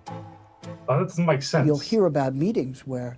Go on, Horace. That doesn't make sense. Like, why would his opponents, his potential opponents, be bound by the precautionary principle if they don't believe in that already? It's Blair and co. being converted to that. Why would that stop other people? He said nobody questions this. He literally said nobody questions this. It's nonsense. Like a large part of the public was questioning it, and various campaign groups and whatever, they got ignored. Why would they not question it? They did. He says these stupid sweeping statements. You know, it's because he doesn't understand himself, but he wants to make the statement anyway. Does he mean that nobody within the corridors of power questioned it? Nobody within MI5 questioned it? Yeah. I mean, and if that's a new thing, that's because Blair and co. eradicate all potential opposition. So it's not a case of a philosophical conversion to this new precautionary principle. That's been enforced. That's been declared the new ideology. Yeah, and the people who objected were fired. Yeah, fired, exactly. Yeah, rooted out, yeah. Terrorist matters are discussed in the intelligence community, and always the person with the most dire assessment, the person who has the kind of strongest sense that something should be done, will frequently carry the day at meetings. We must believe the most dire estimate of what could happen here. The sense of disbelief has vanished. So the person with the most vivid imagination becomes the most powerful? In a sense, that's correct. Pause. And at that point, I've just got to read this line from the MI5 Director General's speech yesterday. Maintaining proportionate lawful access to such communications in the face of ever more prevalent encryption is sometimes our only means of detecting and understanding these threats. Privacy and exceptional lawful access can coexist if absolutist positions are avoided. So, you know, as long as you're not absolute about, you know, privacy. people obeying the law, it's all going to be fine. And he says the alternative is allowing child abusers and terrorists to operate at scale without fear of consequences. So, you've got no alternative. We knew that al-Qaeda's tentacles were beginning to become far-reaching. There will be an attack. It is when within the United Kingdom. I think the if is academic. There was an attack, though. This is as we established earlier on. It is only a matter of... But just that one. Were there any further big ones? Ariana Grande. Is that the one? There was a concert in Manchester. That was one, wasn't it? 22 kids, yeah. Was that Islamist in nature? I think it was, wasn't it? Salman Abedi. Yeah. Unless so there have been watch- at least two big ones. That one has been disputed also by Rich Hall as well. Okay, I'll have to check. Not the comedian. Not the comedian, but some conspiracy guy. Okay, maybe just this once. I'll check it out, Horus. Even though I'm noted for my skepticism across the schizosphere, and I'm much hated for my dismay. I even got a lot of anti-schizo kind of backlash on my James Lindsay video, Simon. A lot of people coming in like, how dare you, AA, de facto dismiss the idea that people are trying to summon St. Michael. Yeah, But those people are acolytes of Ahriman attacking. Honestly, just keep worshipping Baphomet, you weirdo. But you see, this is the problem, though, isn't it? With the whole thing, is that some things are thrown in there that sound ridiculous, but other things may be true. Those things are thrown in there by the people who did the conspiracies, yeah. High, and its potential is huge. How will we ever know when it's over? How will we ever know when the threat is gone? In the mindset we are now in, once we declare it to be over, will be exactly the time that we believe that they will strike. Just it's the way we live today. We're living on a knife edge. This story began over 30 years ago as the dream that politics could create a better world began to fall apart. Out of that collapse came two groups, the Islamists and the neoconservatives. Looking back, we can now see that the... Horus, I've just tried to look for Rich Hall London bomb, and it's just that Canadian dude coming up. It's called Mind the Gap. And he's probably called Richard D. Hall, I think. Yeah. Okay. The D is important. I believe it was called Mind the Gap. I might be wrong. were the last political idealists who, in an age of growing disillusion, tried to reassert the inspirational power of political visions that would give meaning to people's lives. But both have failed in their attempts to transform the world, and instead, together, they have created today's strange fantasy of fear, which politicians have seized on. Because in an age when all the grand ideas have lost credibility, fear of a phantom enemy is all the politicians have left to maintain their power. And we have seen Americans in uniform storming mountain strongholds and charging through sandstorms. We have fought the terrorists across the earth because the lives of our citizens are at stake. And America and the world are safer. The stakes are high. We are a nation at war. A global war on terror against an enemy unlike we've ever known before. Faced with that choice, I will defend America every time. In a society that believes in nothing, fear becomes the only agenda.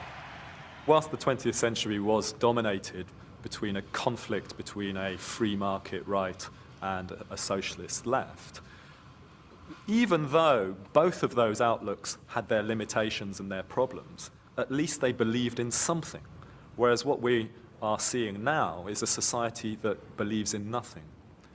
And a society that believes in nothing is particularly frightened by people who believe in anything. And therefore, we label those people as fundamentalists or fanatics, and they have much greater purchase in terms of the fear that they instill in society than they truly deserve. One of the strongest statements of anybody in any of these documentaries so far, that last bit. Very, very perceptive comment by this kind of man here. But that's a measure of how much we have become isolated and atomized, rather than of their inherent strength. But the fear will not last. And just as the dreams that politicians once promised turned out to be illusions, so too will the nightmares. And then our politicians will have to face the fact that they have no visions, either good or bad, to offer us any longer. Do you think that's happened already? Does anybody fear like Islamic terrorism as much as they did 20 years ago now, even though it still happens? No. It feels like now these things just happen, and it's just like, yeah, everybody's just like, okay, another person was stabbed. Okay, right.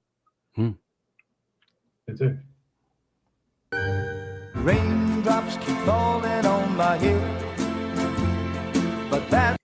Well, part 3 was a lot stronger than part 2, wasn't it? Would you guys both agree with that? Yeah. I think he labours his point. Yeah, he does. Yeah. Yeah. Like Yeah, he says pretty near the start, yeah, it's all just sort of fantasy they're chasing after, and they're making a lot of it. Yeah, you could say that in much more succinct terms. But I think Curtis is not that clear on these things. What he does do, you can tell he's got the next documentary in mind. Yeah, you can tell he's setting up, leading directly into trap already. The trap has come in. That's right. One thing I will say, Horus, in the interest of balance, this Richard D. Hall is actually in court at the moment, being sued by 2 of the victims from the Manchester bombing. Yeah, he's being sued for, I guess, similar to the Sandy Hook case, right? Yeah, no joke. I think he says that the bombing didn't happen at all, not just disputing who did it. He's saying there was no bombing that night and there were no people killed. So if he's wrong about that, they've probably got quite a serious ground to be upset. If you lost your son or daughter in that bombing, you're going to be pretty fucking pissed off, aren't you? It's the Alex Jones play, isn't it? Exactly the same. I struggle to believe that someone can actually make up that, dozens of people killed in a bombing. That's hard. That's a stretch. Yeah, this is where people really lose patience with people who get into the conspiracy kind of frame of mind. I remember there's someone that you have known, Simon. I won't mention any names, but I remember when he suggested that the kids who were killed in, by the Rwandan guy from Cardiff, well, he was saying like, well, how do you know they're dead? You've only been told that by the news. And I remember. I mean, I felt a little bit angry myself at that, but I remember there were a lot of people saying like, this is it, like this is the moment I break with you, because what a fucking sick thing to say, type thing. I don't really know what you do with that mindset, because you question everything, Well, yeah, I mean, it's something I'd probably refer to as pathological skepticism. There's a point it gets to where, I guess, yes, strictly, I suppose logically, you can say, yes, we don't know, I haven't seen it, I wasn't there, all of that stuff. But I mean, the phrase that stuck with me, and I know, Douglas Murray comes in for stick from our area, but when he talked about in the aftermath of that, there were little girls in hospital still having bits of bolts removed from their spines. And I thought, yeah, nasty. All right. Well, there's been a couple of super chats here, which we will cover. Hold on a minute. Entropy always does this. If we go long, Entropy decides to crap out, and I have to restart it. It's a terrible pain. I'll just cover briefly while you're doing that then, just to say that another thing that Curtis mentions when he's looking at Power of Nightmares in retrospect was he says that he discovered that, the ideologist behind the people who flew the planes into the World Trade Center, he's talking about Saeed Qutb from the first episode. He says he was not actually a weird, crazy alien, but he was actually a man who was deeply immersed within the conservative traditions of the West.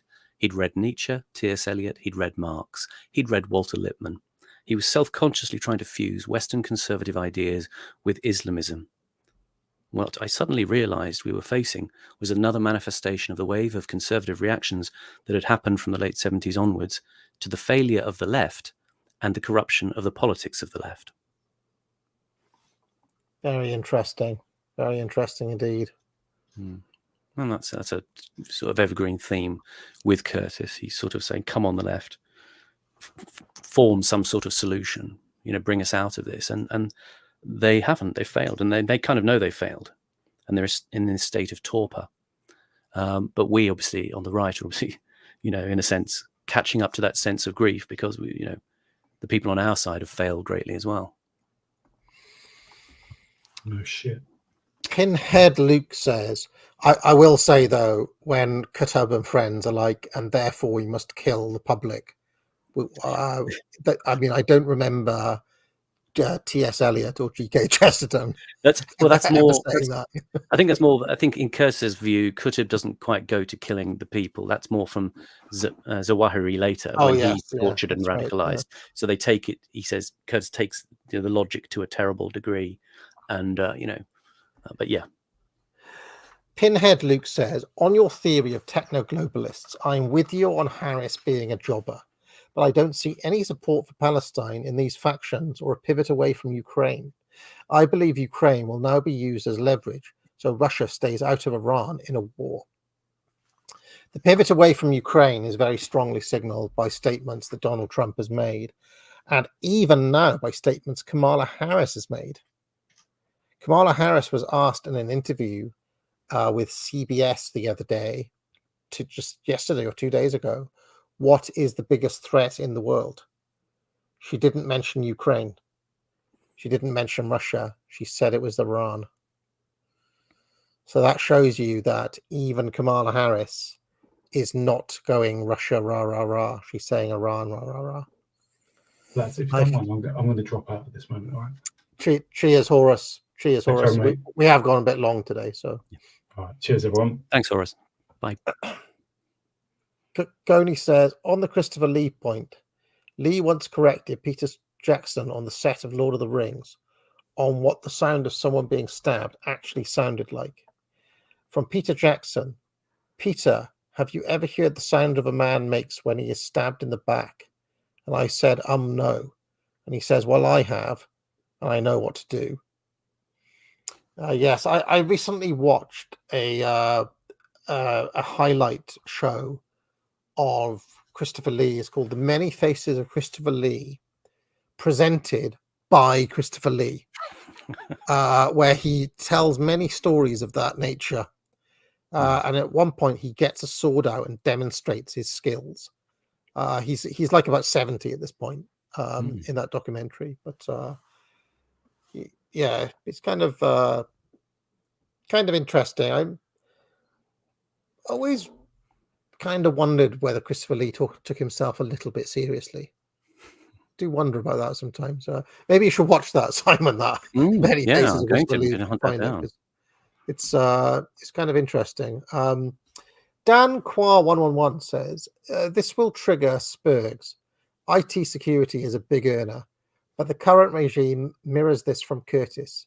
We moved on from CrowdStrike very quickly.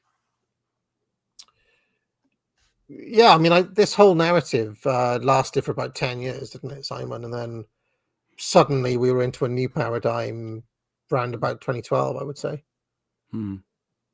Like by London Olympics kind of time onwards, all of this was kind of a distant memory already, wasn't it? We were out of the war on terror. It's again, I'm going to use another performance metaphor.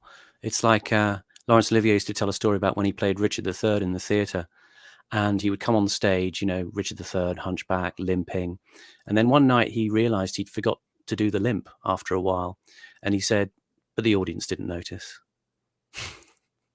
You create the image of the villain, and it doesn't really matter about the particularity anymore. I think that... Wablu says, why are the German youth so much more right-wing than the Anglos when they are bombarded with World War II guilt constantly? Love the streams. Any thoughts about that? No. My view is that a lot of the AfD, if I'm not mistaken, and the youth support for the AfD is in the east of Germany, Yeah. where they experienced socialism, and they didn't have the psyops as bad in the East as they had it in the West.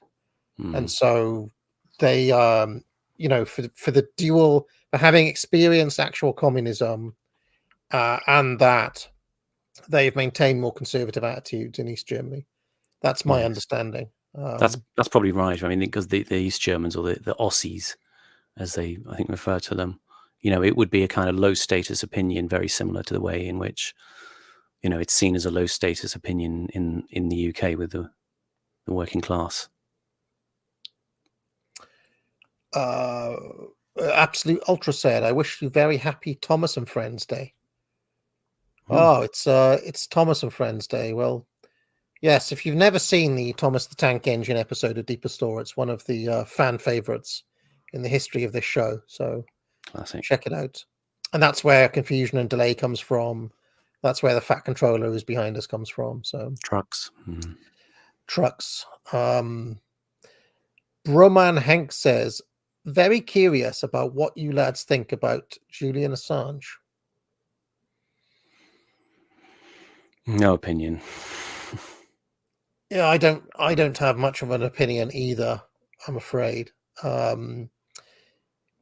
mean, the thing is with WikiLeaks is that I remember it leaking a lot of information about everything all at once, right? I mean, one of the things I remember it leaked was the entire membership of the BNP. Was that something that was leaked by Assange? And the leftists and so on were perfectly happy to use WikiLeaks when it came to that, because it was naming and shaming and giving the addresses away of people who registered to the BNP. Or was it the UKIP membership or something like that? I think the BNP membership was leaked, yeah.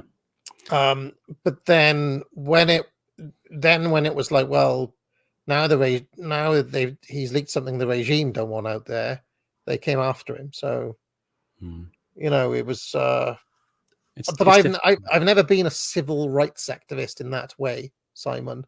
No. I'm a realist, which is like, well, if you're going to give away the secrets of the most powerful government in the world, you can't be surprised if they put you in jail. No.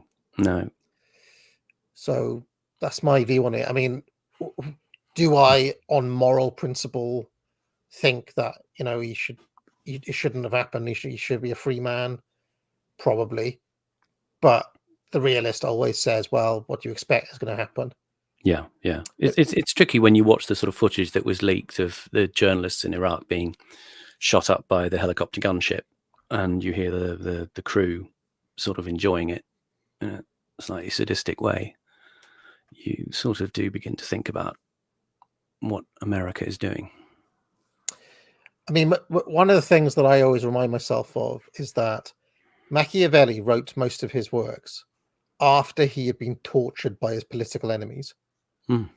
Machiavelli was the real life Niccolo Machiavelli was kidnapped and tortured, and then he came to see the true reality of politics, and he wrote The Prince and discourses after that.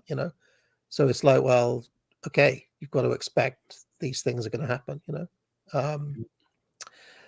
and I think that is it in terms of super chats. Simon, where can people find you? Anything you want to? I'm on Twitter at Simon__Roberts. Thanks for tuning in again. Thanks for your patience in this one running a bit long. It is kind of one of the sort of, in retrospect, more difficult Curtis ones, because a lot of it doesn't feel as durable as some of the other documentaries.